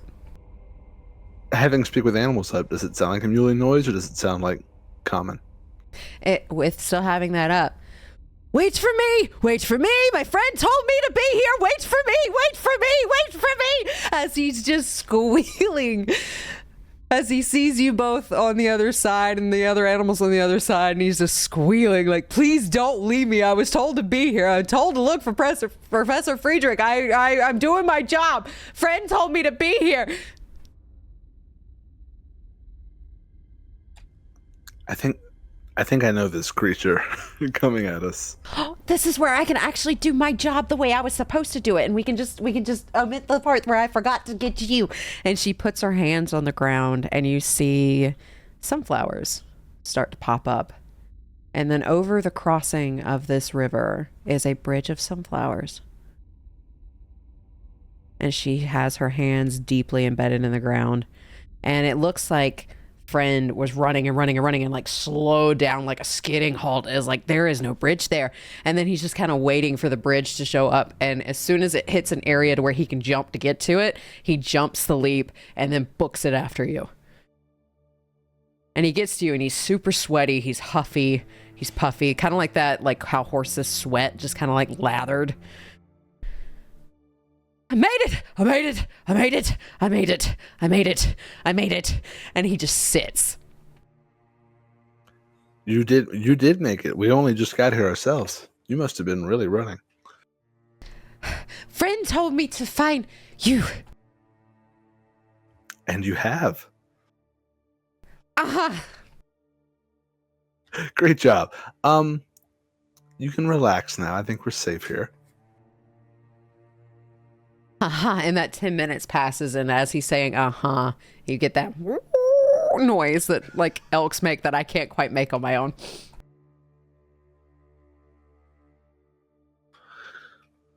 Well, Sunshine, you said people are leaving. Where can I come with you? Yeah, I think that's the whole plan. Follow me. And she just kind of like skips around, like the morning, like I'm not a morning person has gone away, as she's now just skipping along to find Golmac. And while this is happening, What are you both doing with Karis for leading the way? Is there anything you would like to do on your day's travel?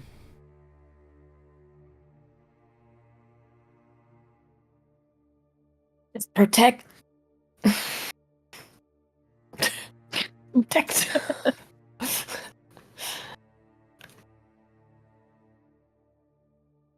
I think Velfie,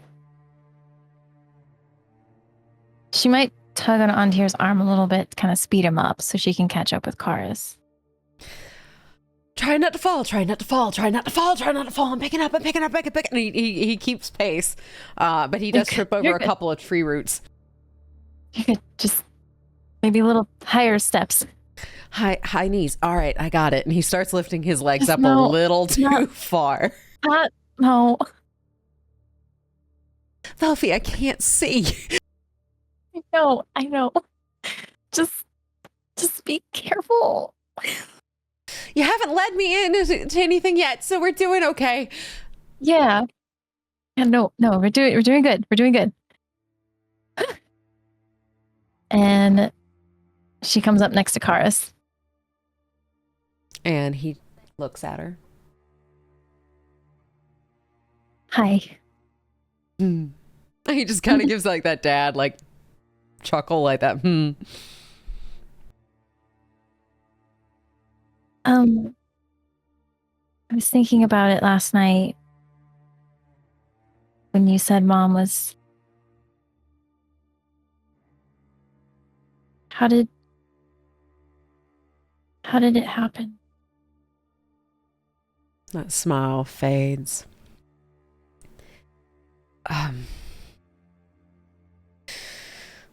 We were on the way to meet with Seapair, and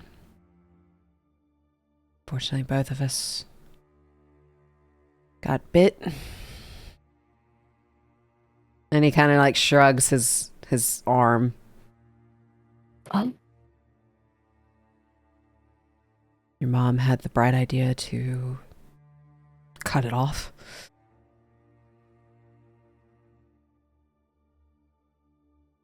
And don't think I'd be here without her, but we couldn't just cut hers off. But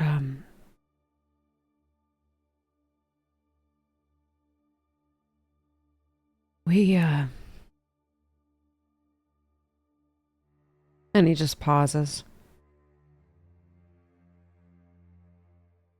If it's too much, we can. No, we we split up. And person in a crow mask found me, pointed me in the right direction to go. And she was trying to make her way back to the city. And from what I know, Chameleon Mask found her.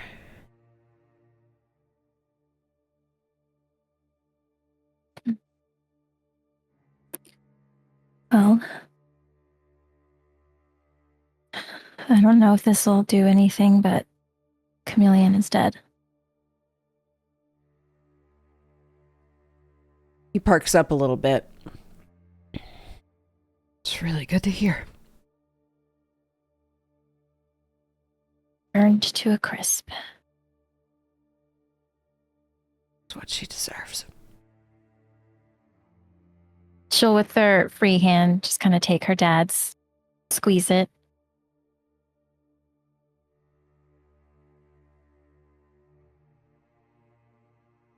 I hate that I couldn't do anything for her.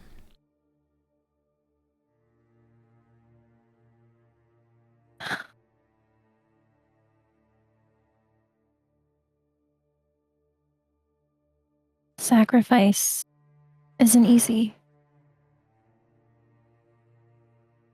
You sacrificed a lot.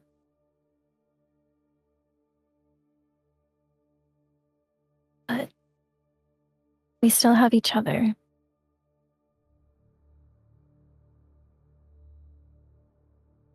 And I met Gibby. You met Gibby. I thought, and he kind of goes off and starts talking about how they first met Gibby and how he thought Gibby was really, really strange. And he didn't trust Gibby, and he kind of just sat in the corner with his arms by his side, scared to touch anything. And how Lorelei just opened up and was like wanting to take all these things and bring them back to you and show you what an orange is, what a lemon is, what this map was, what this book was.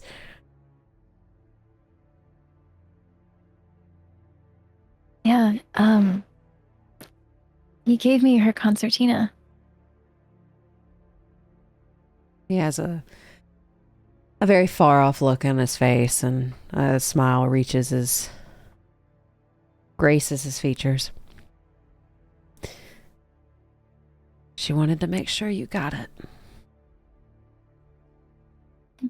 And with as inquisitive as you are, she had a feeling you'd meet him too.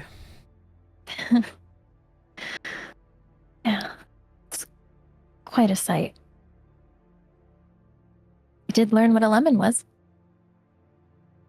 I'm glad you got to learn what a lemon was. That one's pure of heart, even if he is forgetful.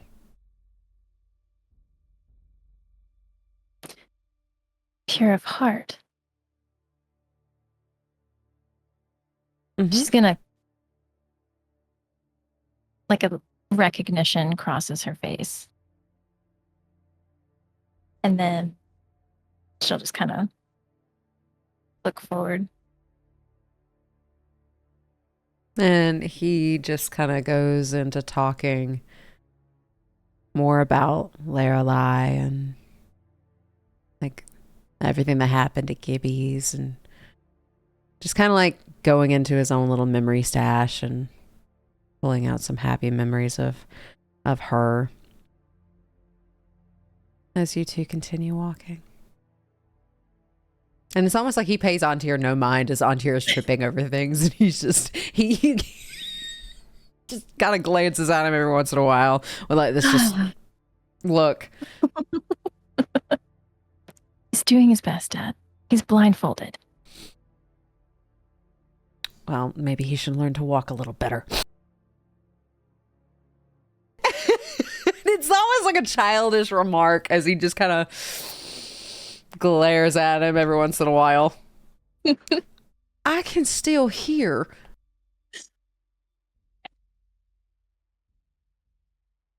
You're doing great. And while this is happening, are Dahlia and Beltov doing anything? I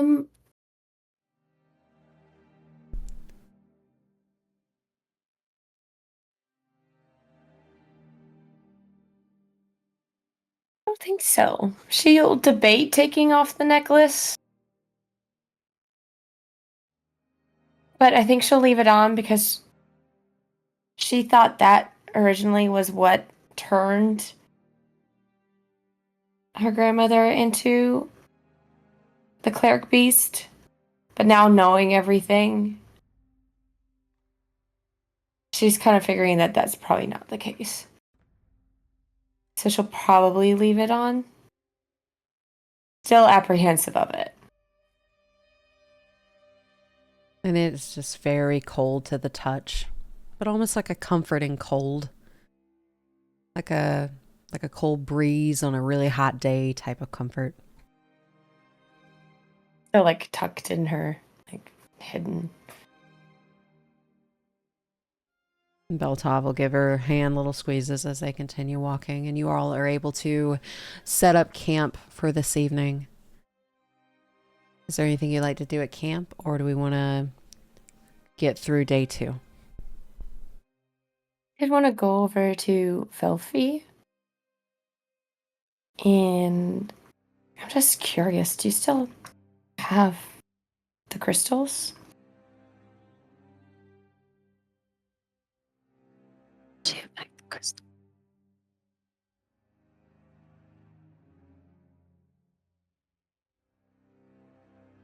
No. I left them back with my pin. I didn't think we'd need them. Just curious what they would look like now. If anything's still in them. Or if they're all empty. Just want to make sure everyone's out. Yeah.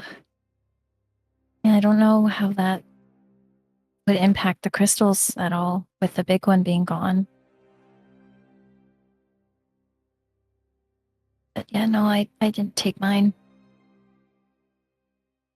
You doing okay? Yeah. Actually, I have my dad back.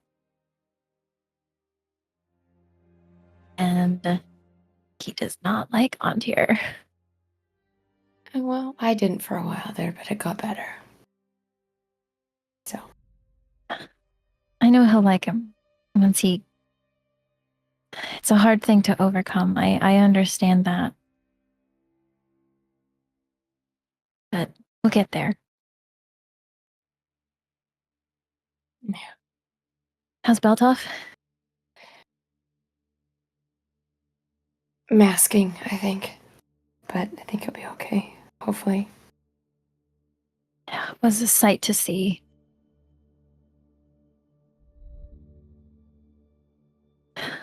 Losing a friend, losing... Wait, does Velfie know that Crow is... Just wondering that. Roll me... What would be the best thing for this? Roll me a history check, or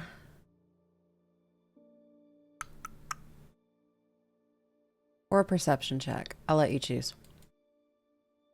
Okay, I'm gonna do history.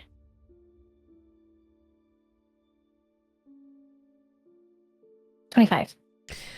25. With that high, every time you have seen... Because you have seen Crow before. You saw her in the bar when y'all entered that first time, and y'all met Beltov in the bar for the first time. Oh, yeah.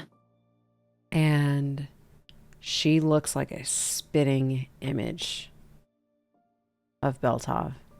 That like tint of blue, silver skin, molten silver eyes, the grayish white hair. You get the sense that she's either his mother or his grandmother. Okay. And losing someone that looks like his mom. Yeah. Yeah.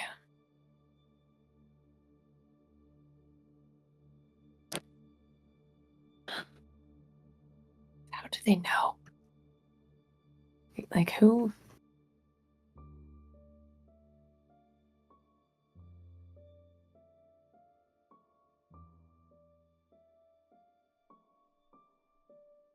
What so worries me? Like who told who? How did they figure this all out? Yeah. But thankfully, they didn't figure out about Antir. Yeah, I was worried there for a moment. Stopped right behind him.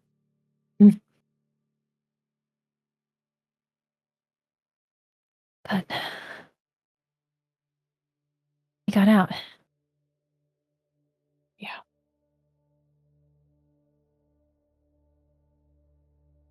Does Andir know that he died? No, okay. We won't mention it. Just stop. Oh, sunshine. I'm south. Huh. Mm.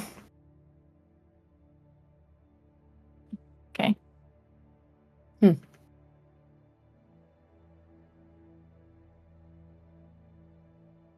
Well, good night. Good night. And she'll head over to Beltov. And Beltov, like while y'all were talking, is just talking with Karis. And like they're both kind of sitting, kind of like with a relaxed look. And like arms kind of like leaning on their legs and things like that, talking like they've been friends for a very long time. And he's kind of giving Karis an update on everything. And then he looks at Karis. My friend, I would like to introduce you to Dahlia. Hi again. Formally. And Karis kind of like looks between Beltov and you and then goes back to Beltov and goes back to you. He gives Beltov a tap on the back.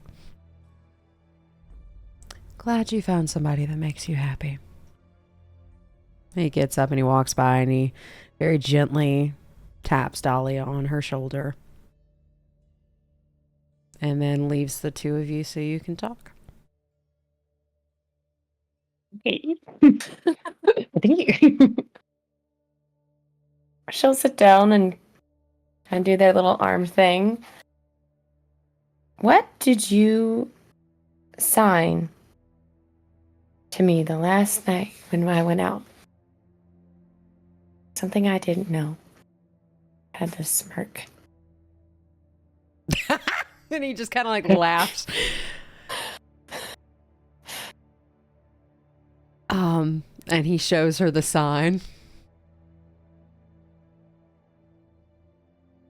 And then he kind of giggles and he turns a little bit of a like purple color.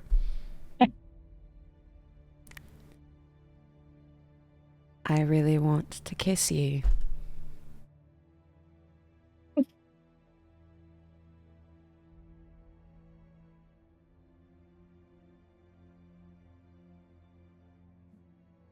Brought that to me sooner. And he giggles and then he starts showing her how to sign. I'll kiss him first. And he just melts into it. And what were we gonna say? And then she'll have him teach it to her. And he very just gently takes her hands and shows her how it works. Now you try. She tries it. Roll me a performance. performance is +2. Okay, 17. 17. And he just has a small grin on his face, and he just leans in and kisses her. And like has a hand on the side of her cheek and like kind of pulls her in a little closer. Mm. And then just whispers like on her lips, "Good job."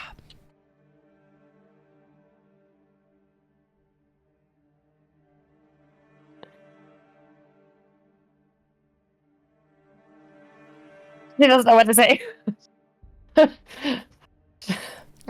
And with that, is there anything else? She's very like, flustered. She just kind of turns away and is just all like. And with that, is there anything else you all would like to do this evening before you press that long rest button again?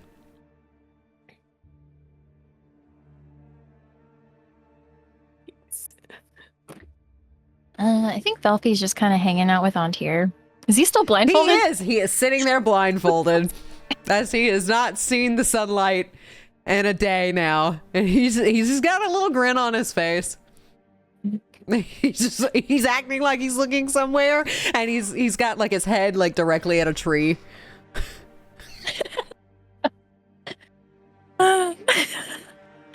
You're looking at a tree right now.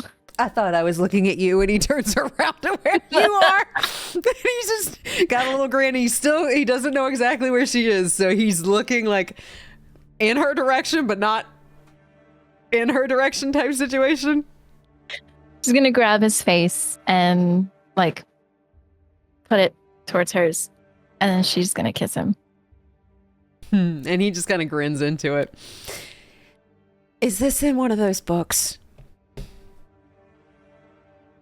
Well, and she'll go off telling a story about how certain people like to be blindfolded when certain things happen. Karis just turns his head.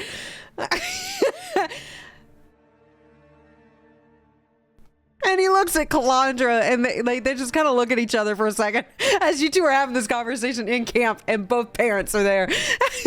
They just look at each other like, you want to take watch? Yep. And they just kind of like get up and they leave. I forgot. And Antir's is grinning ear to ear. And you all are able to get that long rest and start your next and last day of travel. And is there anything you would like to do on your last day?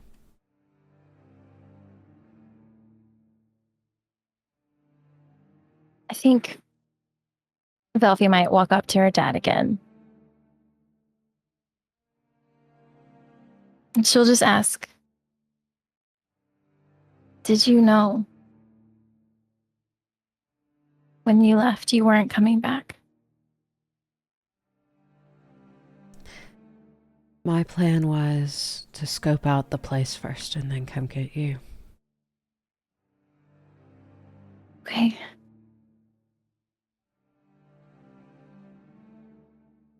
And like this like relief washes over her as she was thinking the worst. That he had just abandoned her. But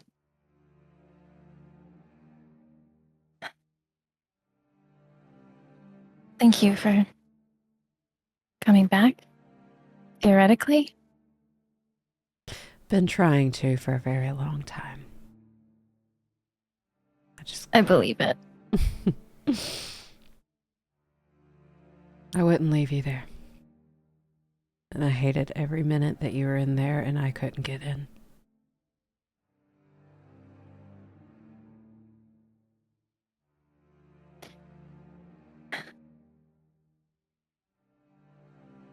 But we're together now.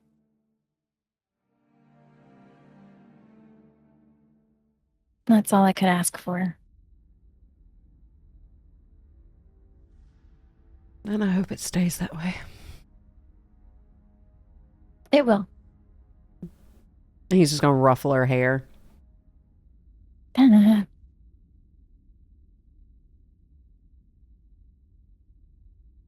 And what about Dahlia? Is there anything you want to do on the last day?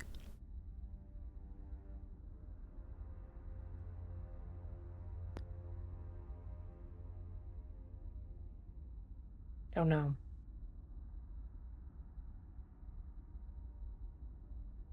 Have these sendings and a bad idea. I like bad ideas.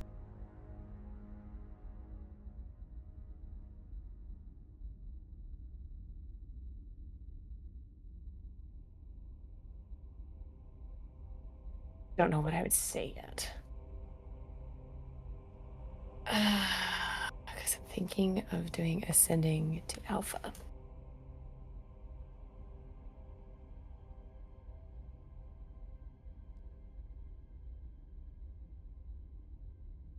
Do you want a second to think about it? Yeah. I construct something. Alrighty. And while that is happening, Professor Friedrich, you are at the Druid Grove, and Sunshine is skipping along, taking you to Golmac.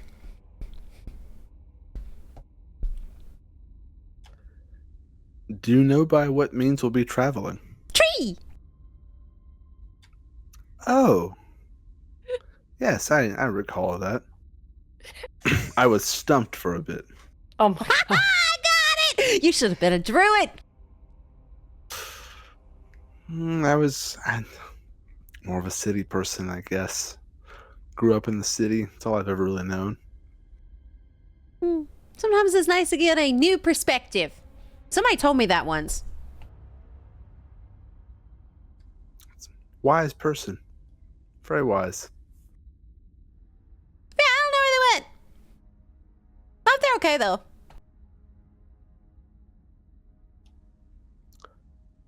Okay.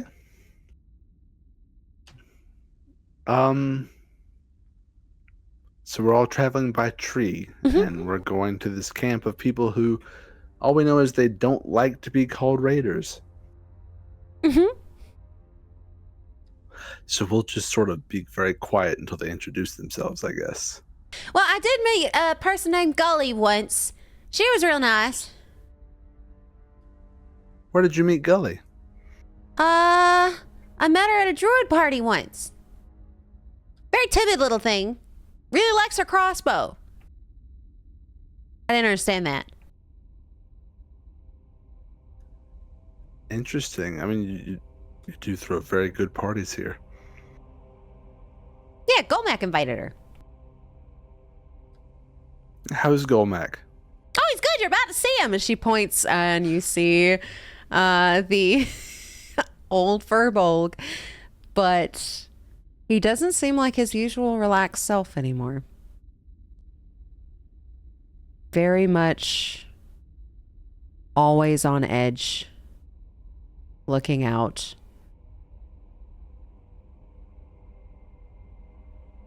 Oh, there you are. It's good to see you well. I'm as well as can be expected. That's understandable. Sunshine here tells me you're taking everyone somewhere, or we're all going somewhere? Slowly, we're evacuating this area because as soon as Sydonea finds out that we kind of blew up their supply line, they might start sending masks after us. So we've been working on this for the past week since you all left. Were you involved in the attack? No. Me neither. I found out the night before. I guess I was sort of tangentially involved, but what a state of things.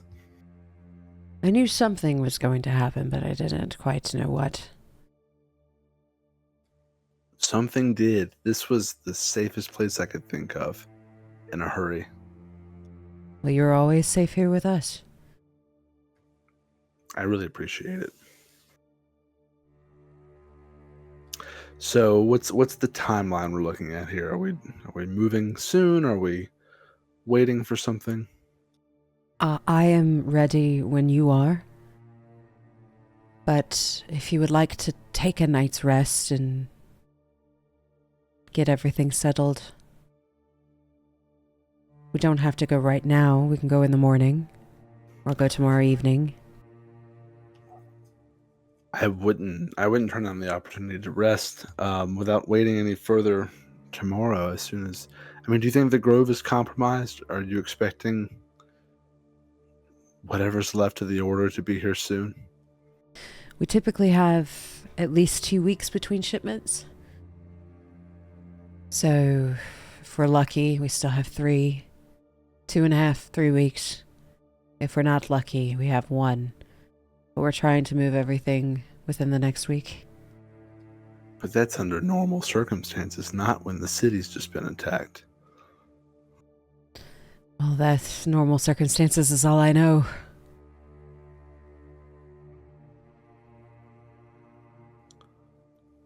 I suppose there's a lot there to distract everyone. No, I'll be ready first thing in the morning.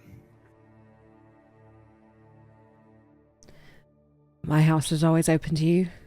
We can take care of your steeds if you would like us to. They would appreciate that very much. As for myself, I could only ask for one small favor. And what is that? Pancakes tomorrow morning. I will have breakfast ready for you. Can I help with it in any way? If you would like to learn, I can teach you, but you don't have to. I'll give it a try. I might need it living out here, roughing it a bit. I don't think we rough it. Compared to what I'm used to, it's just a bit more closer to nature. Not a negative thing, a good thing, but outside of my normal state of affairs. That's understandable. Well, my house is open for you. You can go. We'll take care of these beautiful, elegant creatures. And he slowly takes like a big hand and just gives them all like little nuzzles. And then he goes to Beatrice and he puts his hands on the sides of her face and gives her like squishies. Gives her a little squish face. And this precious little thing. Yes. I'll turn to Beatrice. Not using speak with animals, just hopefully she'll get it. I will see you for tea in the morning. Like little puppy dog eyes that light up when you say something like a treat. She just kind of gives like a little nod and then she'll follow Golmac and Golmac will lead them to the stables and make sure that they are very well taken care of. And you were able to make your way to Golmac's house. It's very quiet, which is very unusual for the Druid Grove. It's almost like the fun that you all got to experience the last time you were here has been sapped out of it as everybody is preparing for what comes next. And slowly, like there's no lights coming from any of the houses, as it looks like they have been emptied and started to move. Like they have been hard at work to get out and fleeing their homes in order to find a safe place. Because this isn't safe anymore.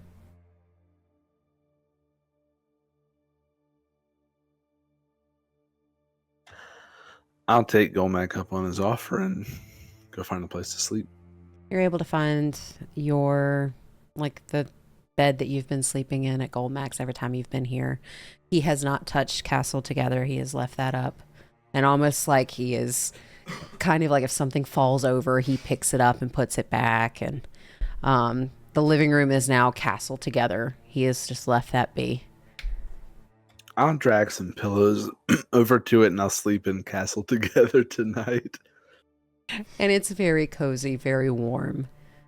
And you're able to get some rest.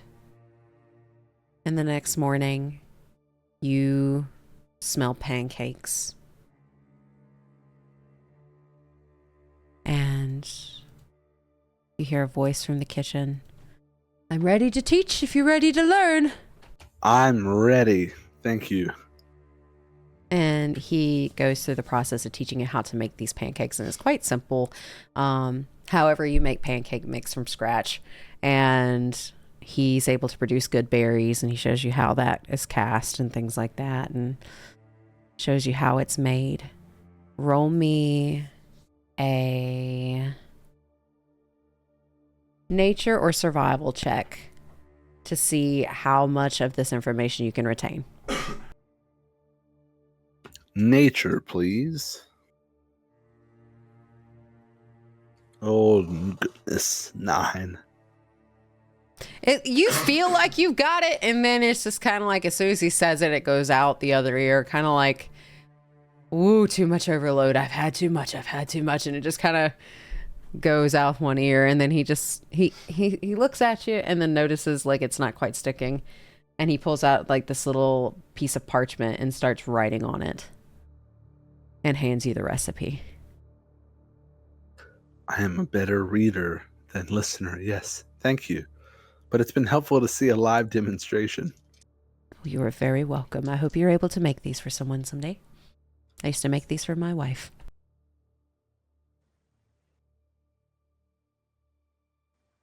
Well, I'm sure you made her very happy. I'd like to think so. If you made her these, you had to have. He has a grin on his face as he starts flipping these pancakes. As soon as we get breakfast, we need to head to the sanctuary, and then I can get you to the curse breakers. The Curse Breakers, is that the name they prefer? Yes. Okay. Last night, Sunshine, as she guided me across the river, told me they don't like to be called raiders. She saw me before I saw her, even. Excellent lookout. So I just was waiting to hear what they prefer to be called. Well, I'm glad to hear Sunshine did what she was supposed to. I was really worried she had fallen asleep. She has been very tired here recently, so. But would you like being called a raider? If I was in the business of raiding, it would be an appropriate name. Are you in the business? No, I'm a professor. I profess. I'm a teacher. I teach. So it makes sense to be called those things. Do they raid? Do they enter Sydonea? Have they ever attacked your camp or anything? Goodness, no. Who do they raid? They don't raid anybody. Who started calling them the raiders? It was a negative term that the order started calling them. Okay, that makes a lot of sense now.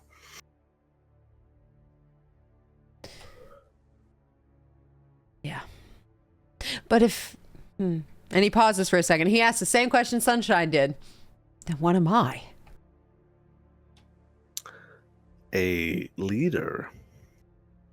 Oh, I don't like that. Oh, that makes it sound like I'm very important. And he just kind of like gives like a... You are a baker. A cooker. I like baker. A breakfaster. A breakfaster. I really like that. And while you all are having your breakfast and your pancakes, and he's writing that recipe down for you, Dalio, did you decide on what you want to say? One more thing. Oh, one more thing. If I may. Yes. I bring Beatrice a cup of tea. With a sugar cube on the side. Oh, we'll come back to that. We will come back to that. And what would Dahlia like to say? Before casting it, she's kind of deep in thought as they're marching along. She'll just kind of tap Belle and just, what was the first child's real name? I only ever knew him as Alpha.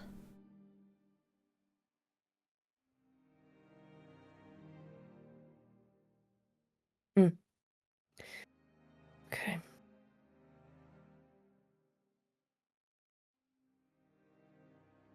I called him Al for short. Think there's any point in seeing if there's anything still there? How would you do that? I mean, just send a message. I could do that. He looks conflicted for a second, then slightly hopeful. If you would like. Well, at the very least, just to see what. I think just to see, like, if we can help, what it wants, what they need. See if we can connect. Oh, okay. All right, and then she will send a sending to Alpha. She'll say, Alpha, my name is Jade.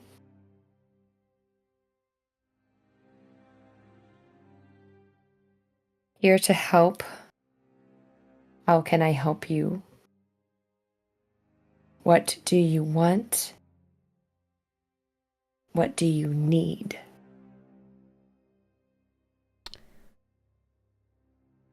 Takes a little bit to get a response back.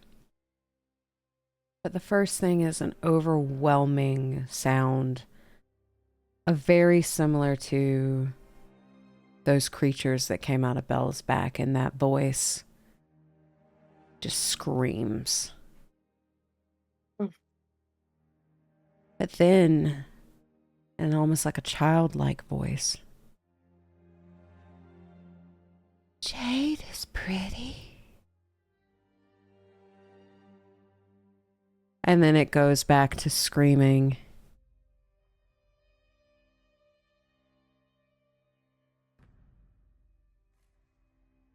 What I want? Almost like it's asking a question.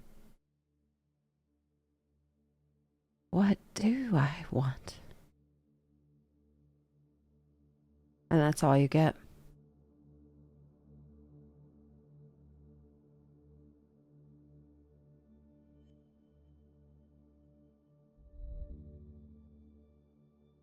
Well, it worked.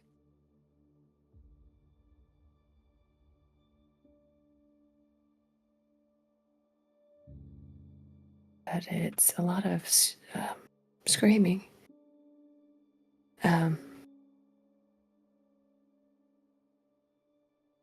doesn't know what he wants. Sounds young.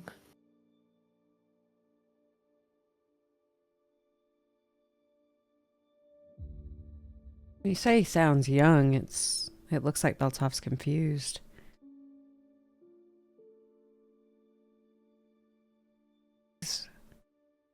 He's older than me.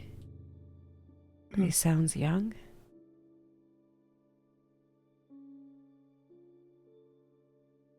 Childlike.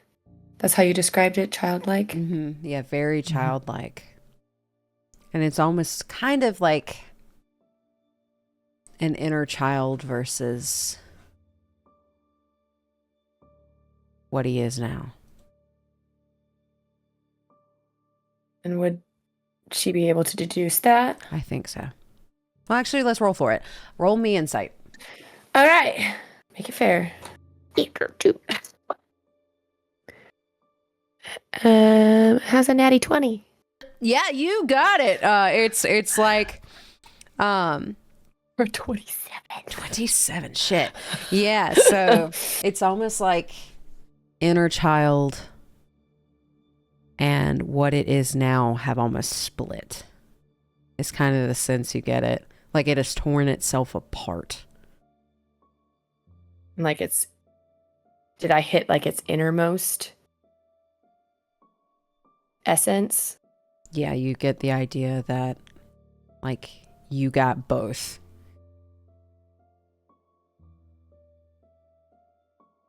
I'll relay that to Belle.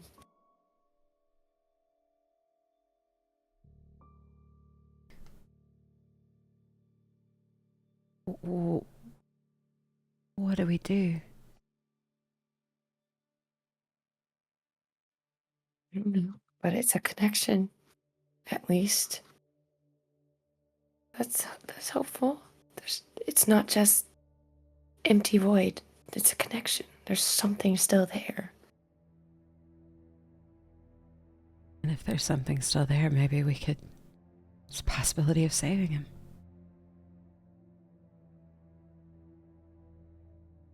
So I would like to get the other kids out. Yeah.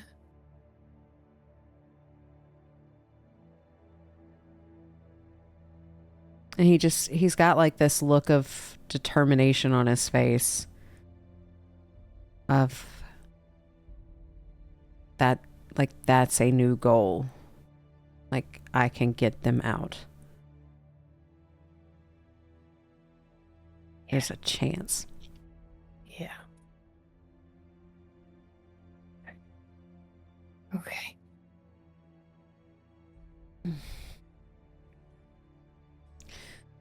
But before that, we need to focus on this necrosis. Yeah.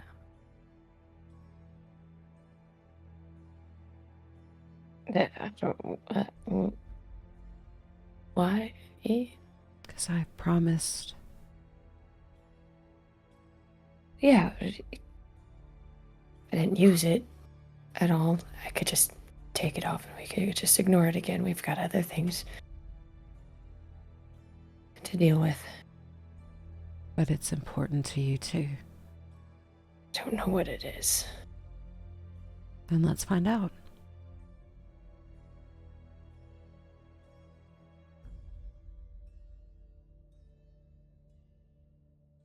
If it comes up, but there's bigger things.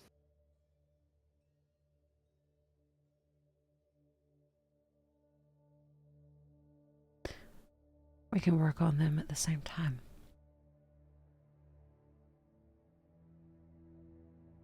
Multitasking. Been told I'm pretty good at it. I'm not. He just gives a light chuckle.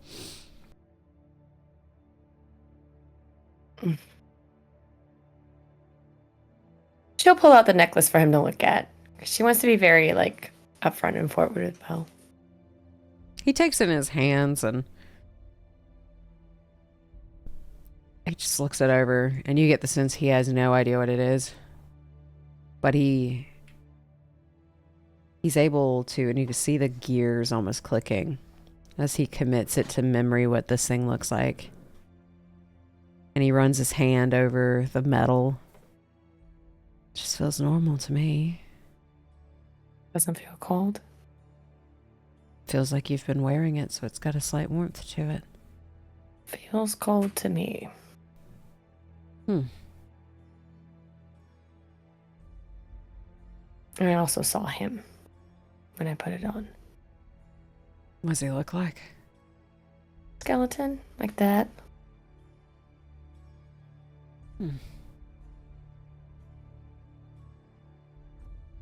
He also seemed sad. There used to be stories of a robed figure, skeleton-like. Goes by many different names. Some people call him a Grim Reaper.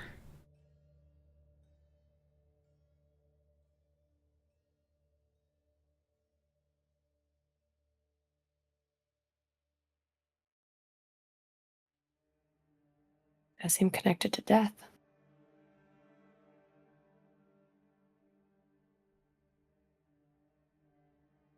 In some of those stories, Life and death very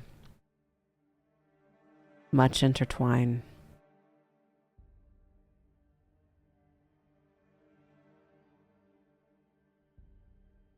Almost like love stories between the moon and the sun.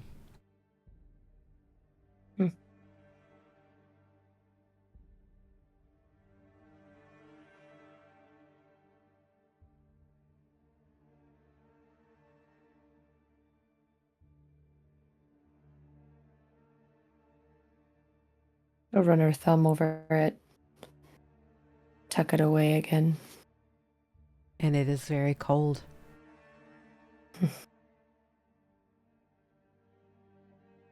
But not an unsettling cold. Yeah.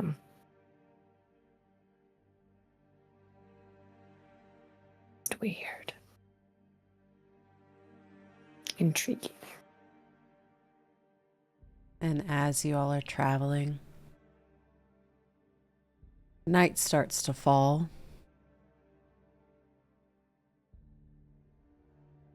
And you realize you've been getting really close to the mountain range that one of you at least knows is next to Es Aurora.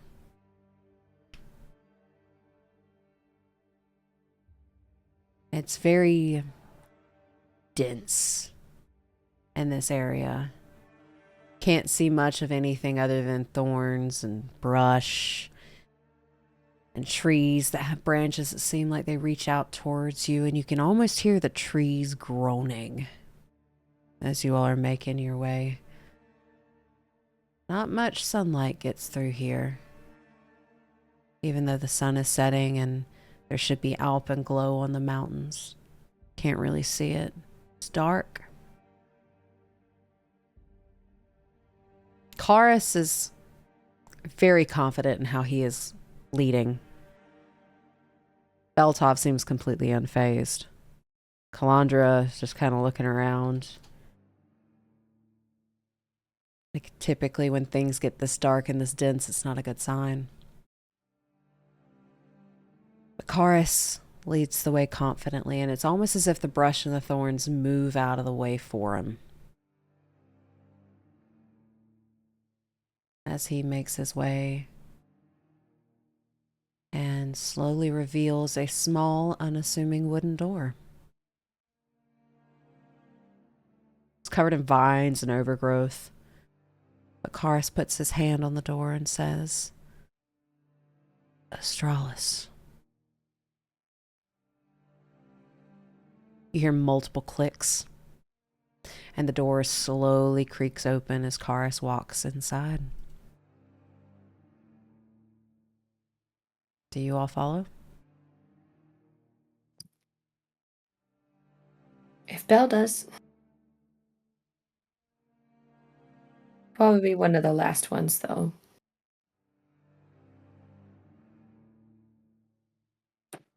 Velpy follows on tier in tow.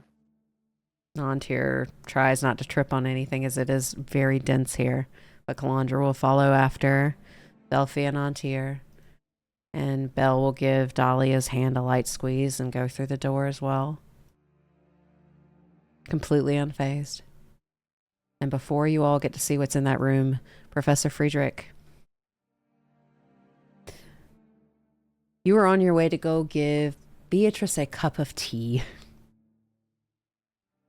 You make your way to the stables, and all of the horses, the elk, and Beatrice are very well taken care of, and it's almost like they have a shine to their coats.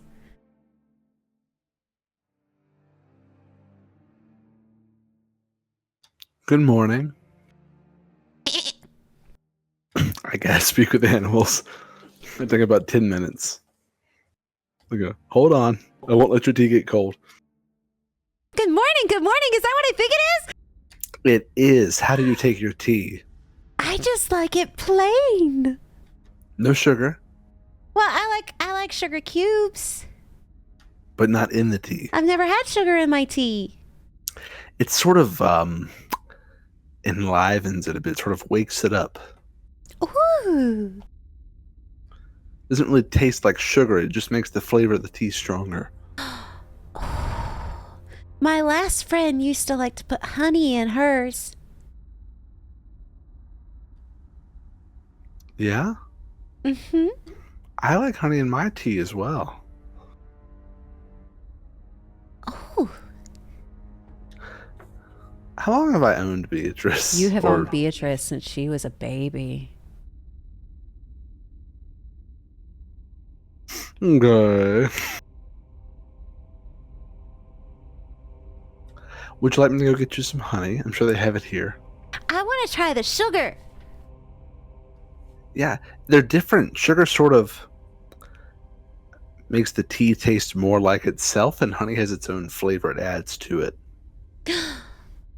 And you see like her do like the little happy feet. Yeah, have you had tea? Well, so I give her the tea and stir the sugar in and everything. I help her drink it. I sort of like hold it up to her muzzle. And she hasn't ever been fed tea this way, but she tries really hard and she kind of misses some of it.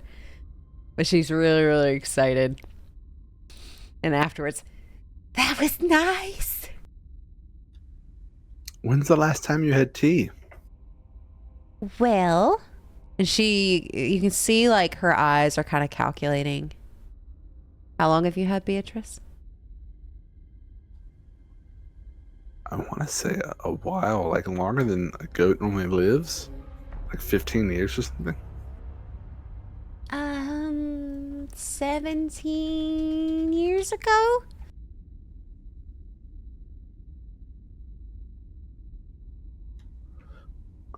Okay, that was before we met. Uh-huh.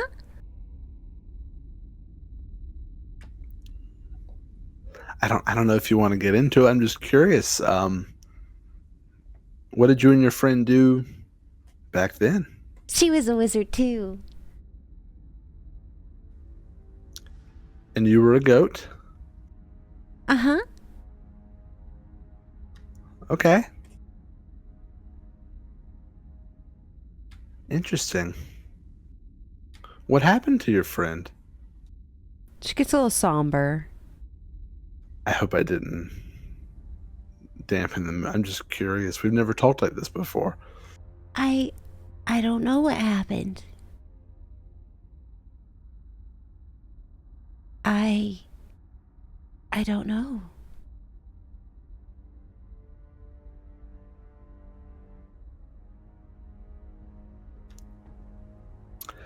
Well,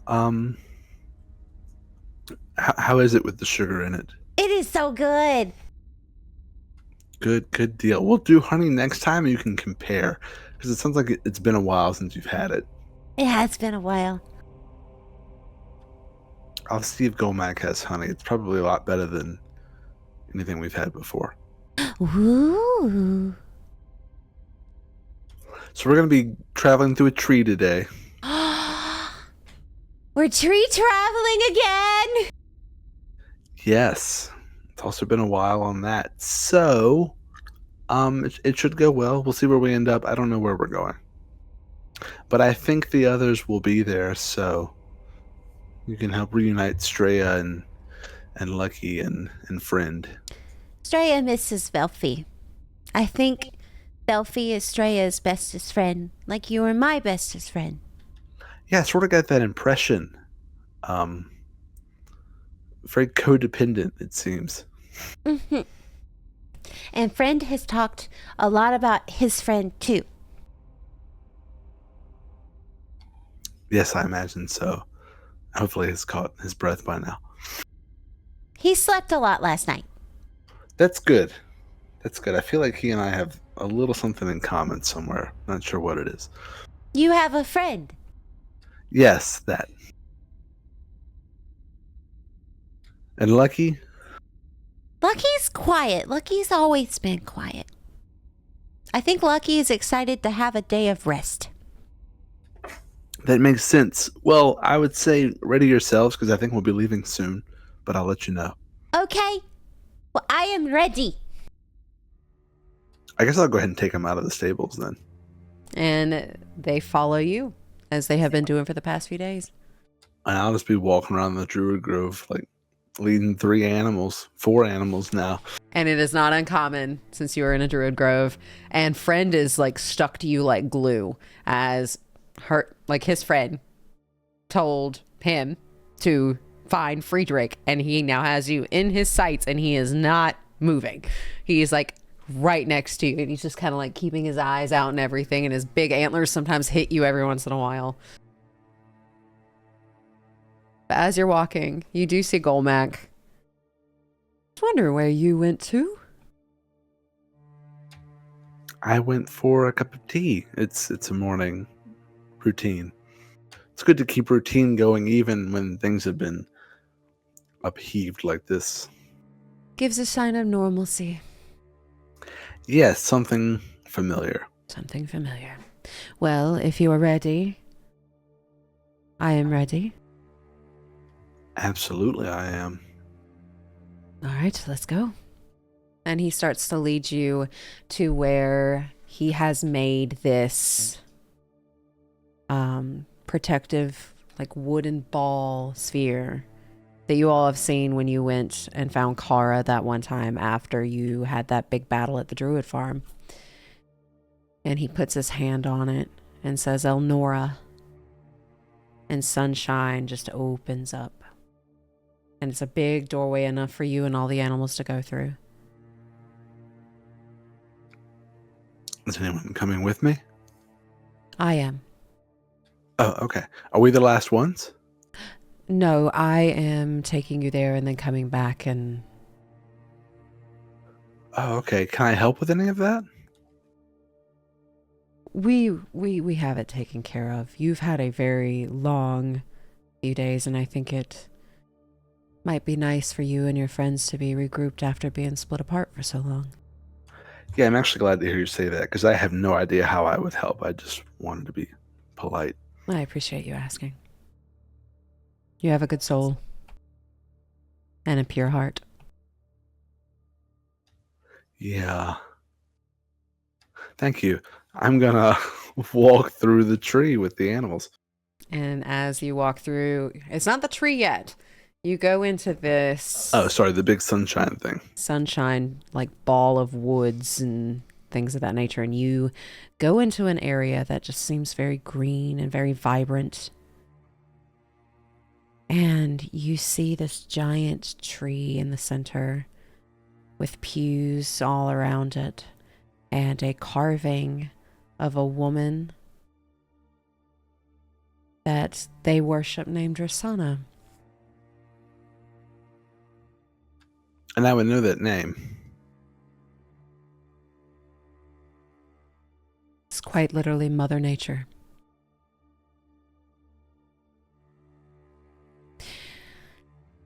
You know, I used to hear people say that she is dressed in sunshine yellow.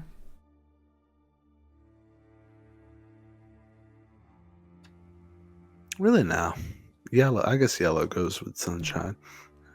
Is she from this plane?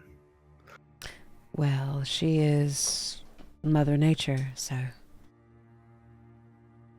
she's the goddess of life.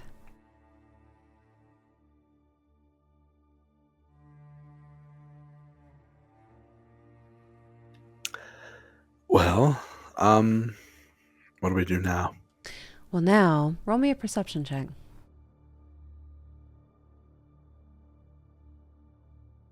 Four. You don't say anything.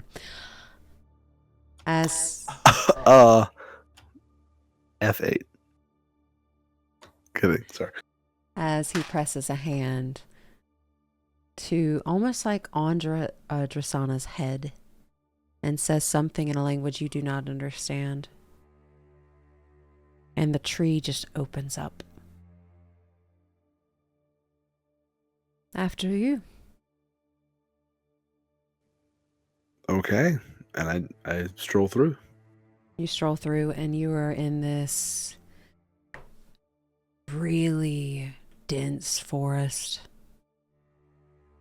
at the edge of a mountain range. Almost like you're right at the base of a mountain.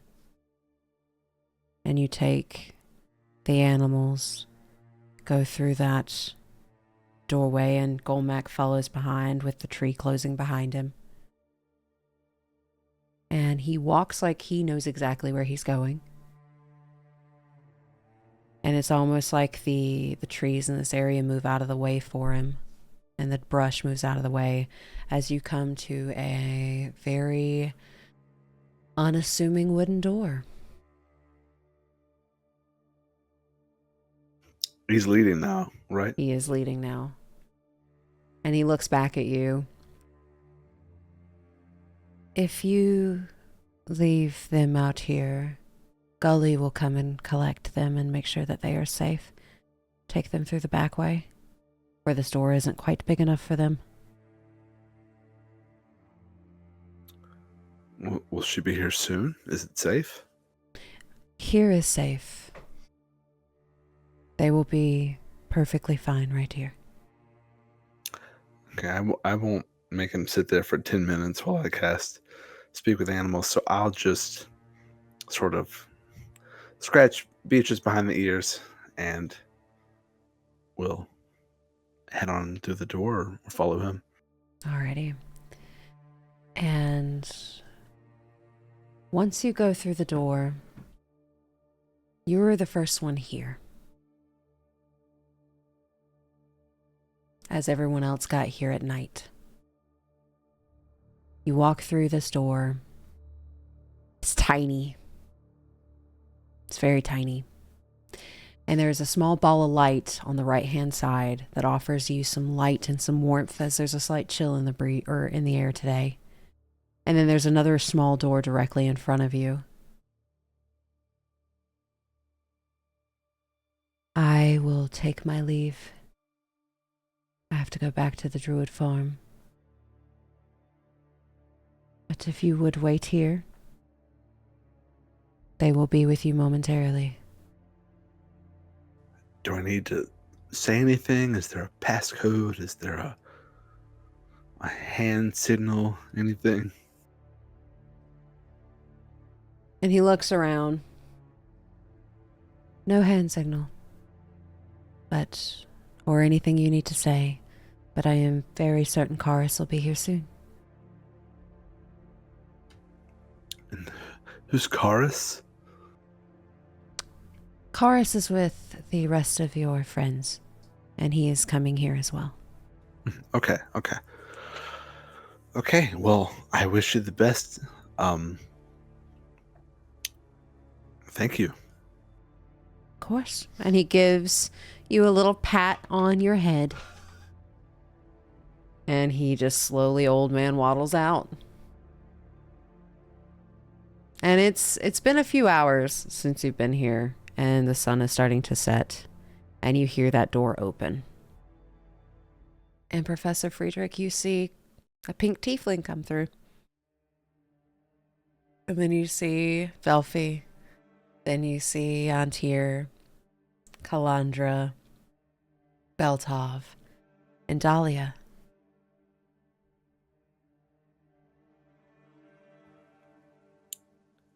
Professor! It's good to see you all safe. Yes. So good to see you safe too.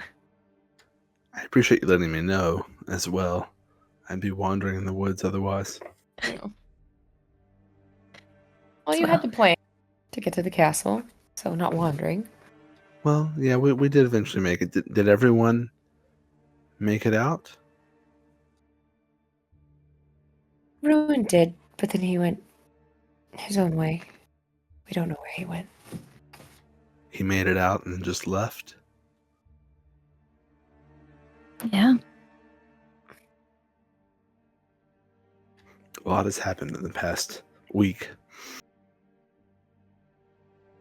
Yes. But we're here now, and everyone appears to have all of their arms and legs. Except for my That dad. they had.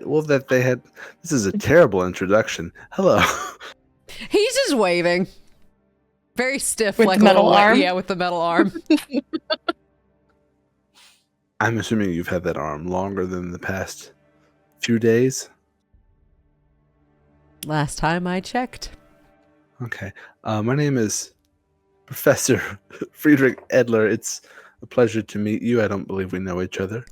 My name is Soldier Cars. As he holds his metal hand out. I'll shake the metal hand. And it's a very firm handshake. Very military-esque like handshake. And you all now will see that this is a very tiny little room. Very tiny, but there is a magical light on the right-hand side that is offering some light and some warmth as that sun is going down. And there is another small door directly in front of you. Karis will go to Antir, and he'll take the blindfold off and put it back in his bag. Thank you for being understanding. And Antir just kind of like looks around. Hmm? Like, don't want to say anything. I want to impress the dad, and I'm already not doing good. So kind of like that vibe going on. And Karis will look at each of you. Before we are allowed to enter, we have to undergo a quick interrogation to ensure we mean no harm. They will give us a truth serum, ask us a few questions. This includes me as well. It is a safety procedure.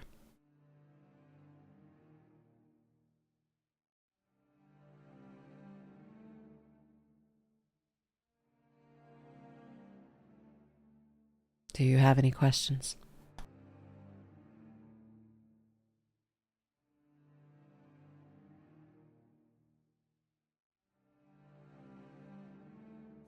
I'm just watching everyone else for the reaction.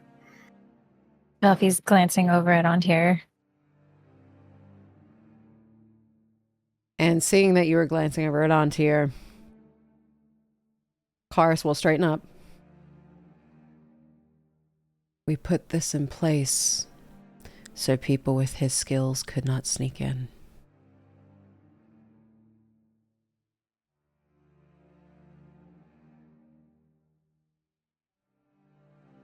But again, this includes all of us.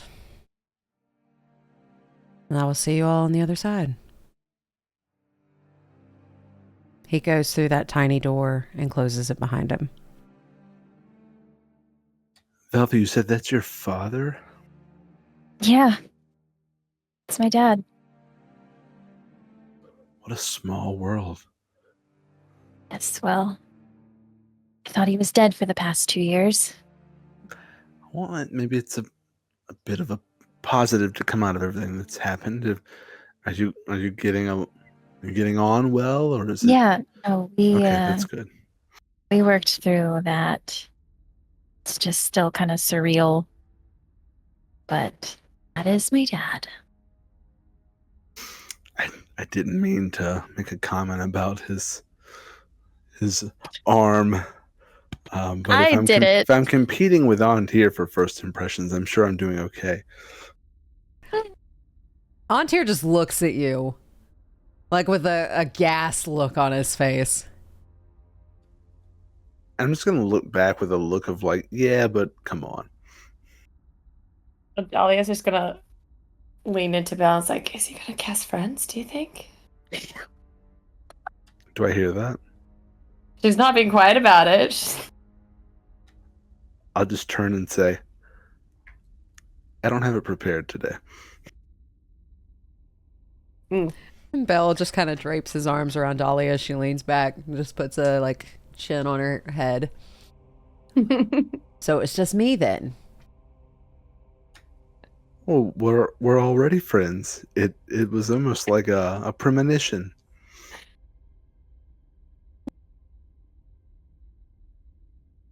Everyone just wants to be friends with you, Belle.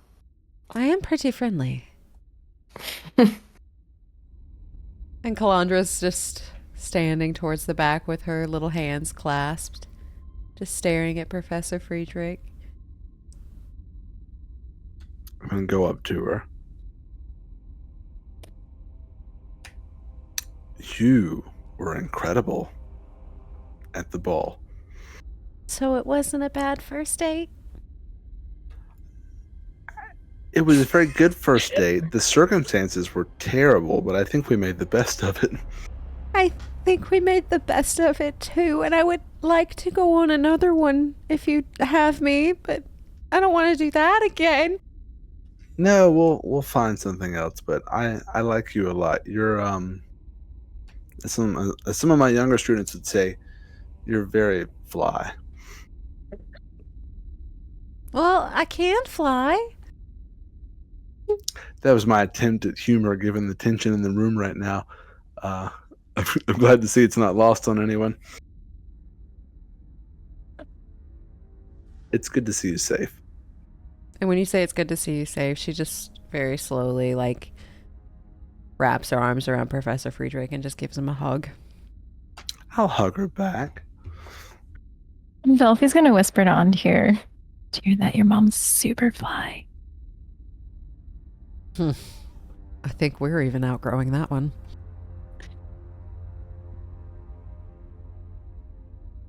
And he just kind of like looks the two of them over, and you could tell like he's doing like the "Are you worthy?" look to Professor Friedrich.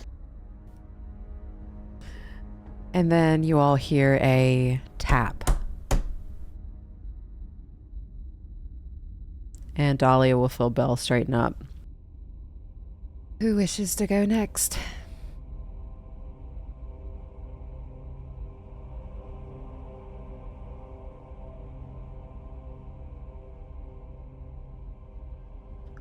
I'll do it. I see the pensiveness on everyone's face. And age before beauty, so I will go ahead. Yes. Related, but did the boys make it to the druid farm? Professor Friedrich didn't see him and hasn't messaged him. Okay.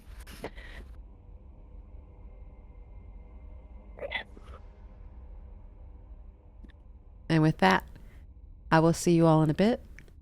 Professor Friedrich, go into whispers. Oh, damn. Oh, okay. Professor Friedrich, as you go through that door, the room has one seat in the center. There's a small table in front of it with a small vial of a colorless liquid. And the way it is set up, you are to drink that liquid and sit down.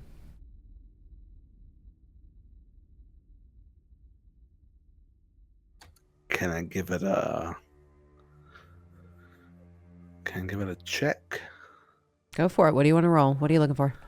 Let me do something along like the medical lines, like I guess a medicine check or something like that. Like not magic, more mundane, but just to see like what kind of substance it is. Okay. Being a doctor is what I'm drawing from.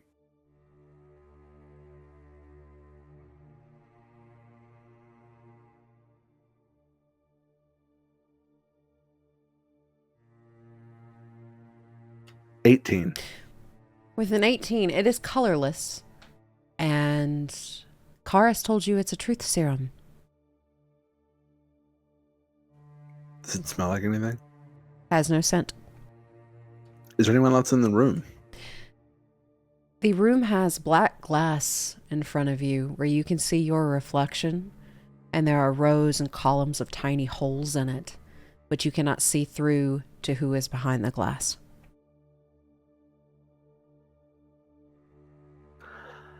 I will drink it and sit down. And with the truth serum, you cannot tell a lie.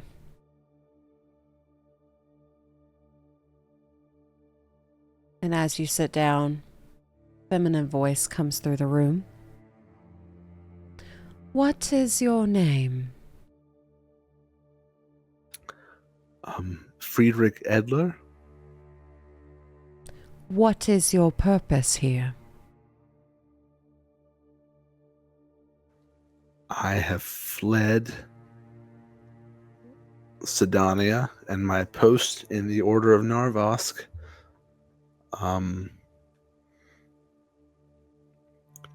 To seek refuge after the attack in the city. Are you here to hurt any of the residents? Absolutely not. How can you be of use? I am a professor by trade, a medical doctor by training, a wizard by training as well. So, as a healer, as instructor, anything of an arcane nature. And I recently learned how to make pancakes. Do you have any plans to turn against our order? No, I've already turned against one order, and I think that's quite enough. It takes a few minutes. You may enter. Please go through the door in front of you and wait for the remainder of your party. I'll follow those directions. Alrighty, and you're able to go through that door, and before you find out what's on the other side, we're gonna see who's next. Okay. You hear a tap.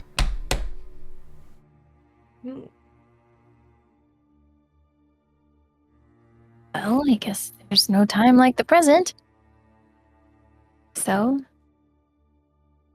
Selfie will give Antier's hand a squeeze. She'll kiss him real quick.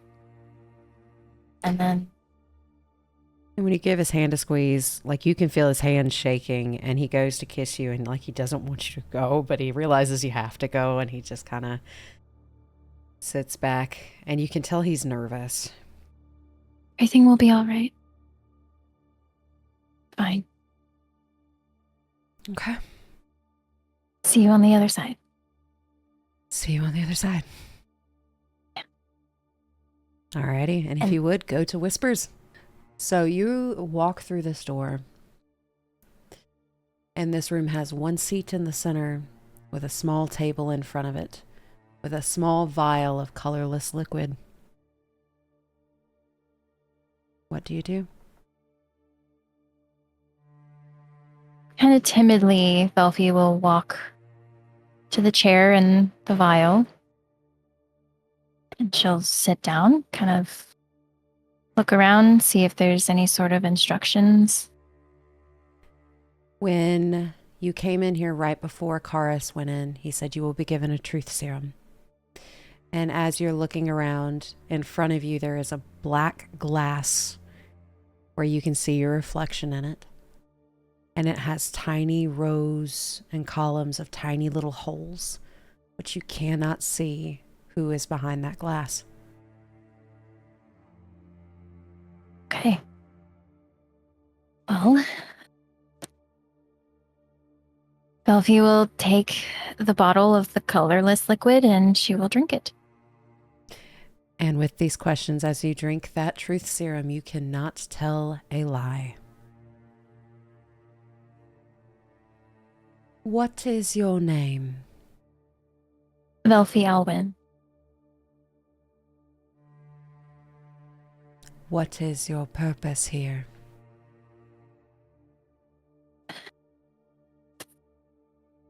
Find my dad. Are you here to hurt any of the residents? I am not. How can you be of use?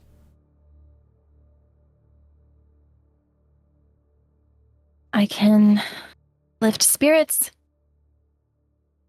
I can do damage. I will help in any way I can. Damage to who?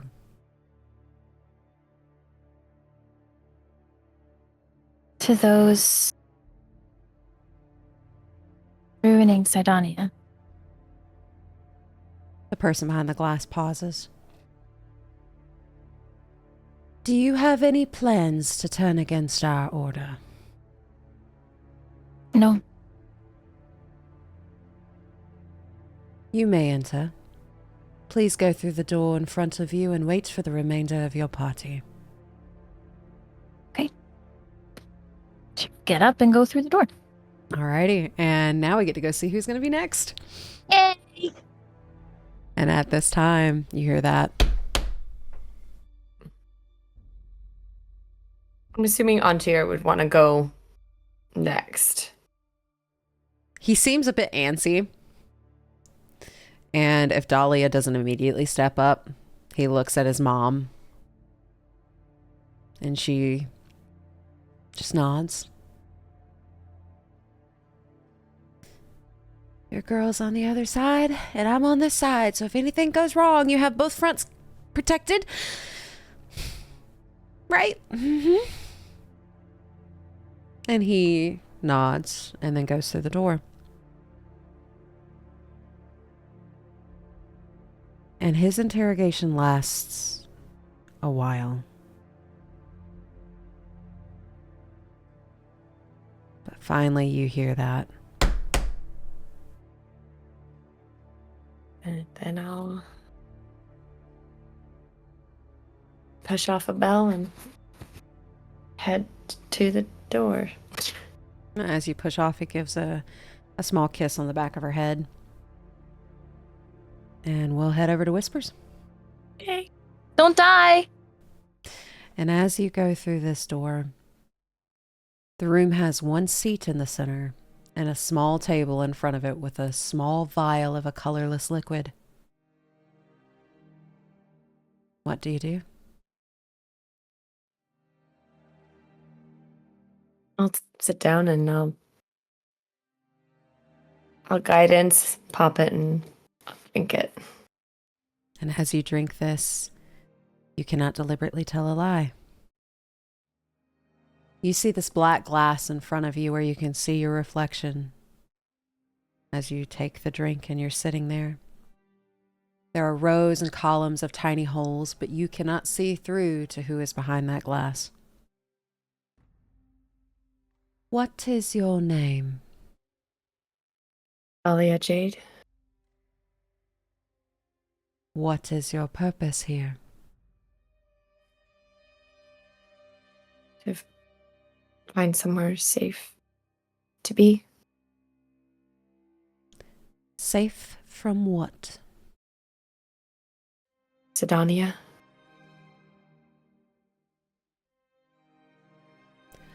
Are you here to hurt any of the residents? No. How can you be of use?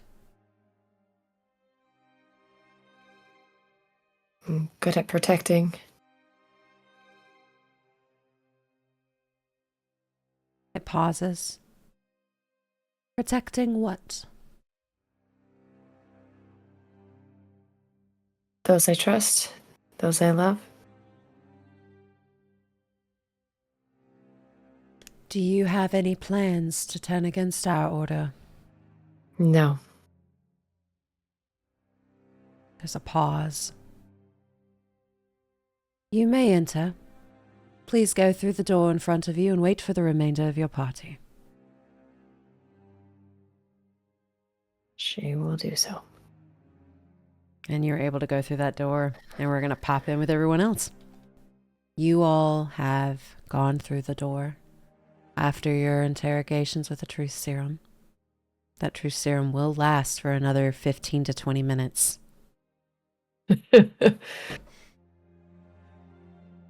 And as you go through that door, you enter another room, and all you see is a stone wall with 2 guards standing at attention on either side. They are in full suits with great swords in front of them. And they stand at attention. And they have their heads pointed to Karis.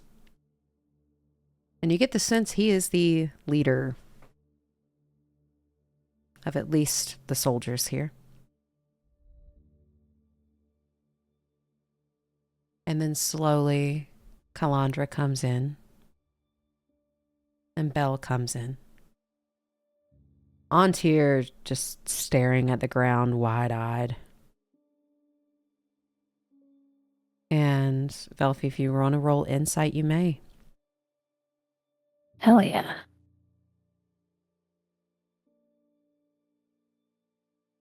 18. With an 18,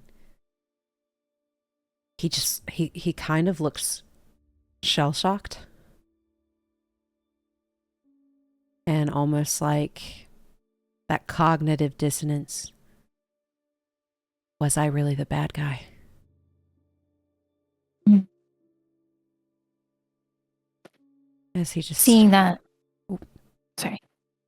Well, seeing those emotions, she's going to go to him and like hug him and make sure that he knows that he's okay. And he gives a very tight squeeze back. Doesn't say anything. And as you all are now in the room, the soldiers that are standing on each side of the wall will click their feet together and then press at the same time a brick on the wall. And when they do, this stone wall starts to move slowly, and it's got this rattling noise when it moves. And you all know you have entered a mountain. But inside this mountain seems to contain more life than anywhere you've seen outside of Sydonea. As the sound of children laughing, the sound of people talking and chatting and trading meets your ears. And before you, behind that wall, lays a bustling town. You see children running and playing. You see people of all kinds chatting, trading. You see buildings carved into stone with wooden accents from the forest that's outside. There's a giant tree in the center of this area. And it's beautiful and it's green. It's one of the tallest trees you have ever seen. And its canopy creates a dome over the inside of this mountain. There are mushrooms that glow different shades of blue and purple from its trunk, and fireflies in the top canopy that light up like little stars.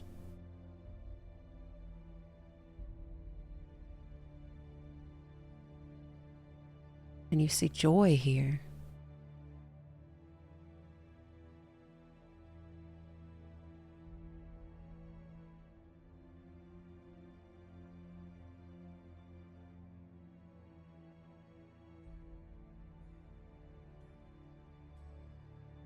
Karis will clear his throat. We all need to see Sipere first thing.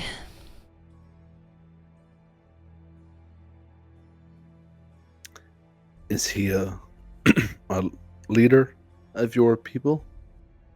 She, She? My apologies. but yes.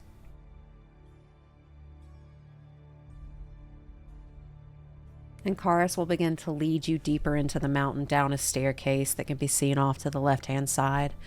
And as you all move through the area and see the joy, the happiness, kind of like just a bustling life, a different kind of life in this mountain.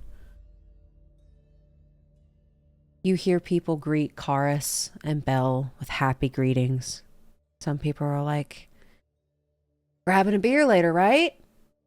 We got to catch up on what's going on, right? You've been gone for like 2 weeks. Where have you been?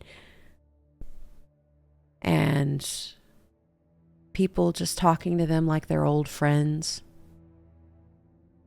You see a few children run up to Karis and grasp onto his legs. And they're like little. And he's continuing to walk, but they are just latched on. And as he takes a step, he's taking one of the kids with him. And then he takes another step, he's taking another kid with him. And they're just giggling and laughing. It gives them a little like ruffle on their head before giving them little shoes to go back to their parents. And one little girl walks up to Belle and gives him a little flower that she found. And he gets down like on her level, kind of squats down. And the flower she's holding is a weed. It's a little like dandelion, but she thinks it's pretty. And she gives it to him, and Belle will treat it as if it's the most precious thing. that he's ever been given, before he gives her a little hug and then kind of, shoos her back to her mom or her dad. And there's a little smile on Belle's face. And as you all make your way further into the mountain, there's a light source, or the light source changes from those pretty blues and those purples from those mushrooms that light up in this area to little white glowing stones as you all make your way deeper into this mountain. Very luminescent. As you all make your way to a wooden door that has sea pear carved into it, Karis gives a knock. Yes. Karis just responds, "We're here to give our reports." "Come in." And he opens the door. And you all see a quaint little office. There's a desk in the center with walls of bookshelves. And behind that desk sits an older woman. She has brown hair with streaks of gray and a few age lines on her face. But what stands out to you all the most are these large, beautiful brown and orange wings that come from her back. "Ah, I see you have brought company." As she looks at each of you. "I am Siper."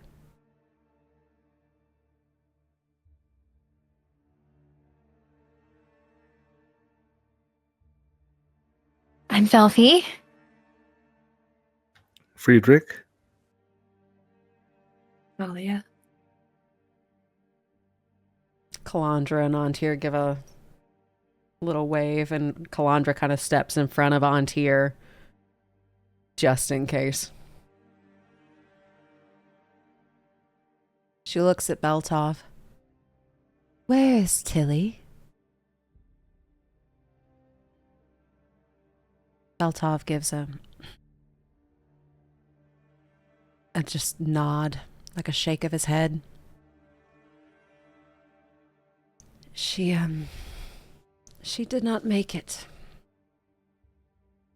But our mission was a success, and we have found more people for our cause. And Crow. Beltov just looks down. And you can see sadness cross her face for just a brief second. And then she looks over each of you and takes in every detail about each of you. And her eyes land on Antir. And that one. Kalandra tries to make herself a little taller. Beltov will look over. He fought with me against Siren, and he is the reason we were able to get here. I trust him with my life, and if he ever steps out of line, I will take the punishment for it. Antir just looks over with shock on his face. And she stares at Antir a while longer before she takes in all of your faces. And she just stares, almost as if she's waiting to see if any of you want to say anything.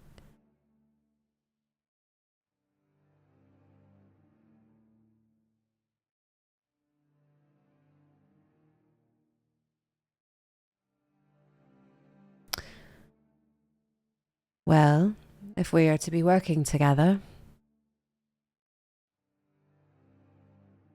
you all will never be able to return to the life you knew.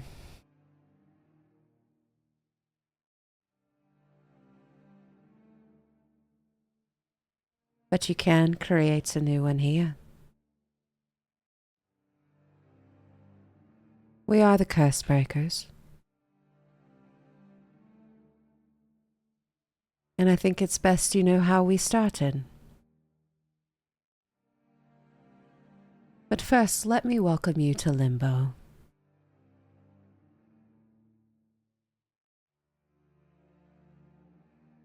And that's where the session's going to end. Huh. Thank you so much for watching Session 26 of the Order of Narvosc. Session 27 will be delayed as we are starting a mini-series that takes us back to 30 AV. We will see what the Order of Narvosc used to be like, as our players will be playing mask characters at level 16. The first episode of this mini-series will air on September 4th. But please make sure to check out our players' social media accounts. They are wonderful and they deserve your support. If you're interested in merch, check the link in the description below. And if this is the kind of content you enjoy, please press that like button, subscribe, ring that bell. That way you get notified when the next session comes out. As always, be the light that drives out the shadow, adventurer. I'll see you soon.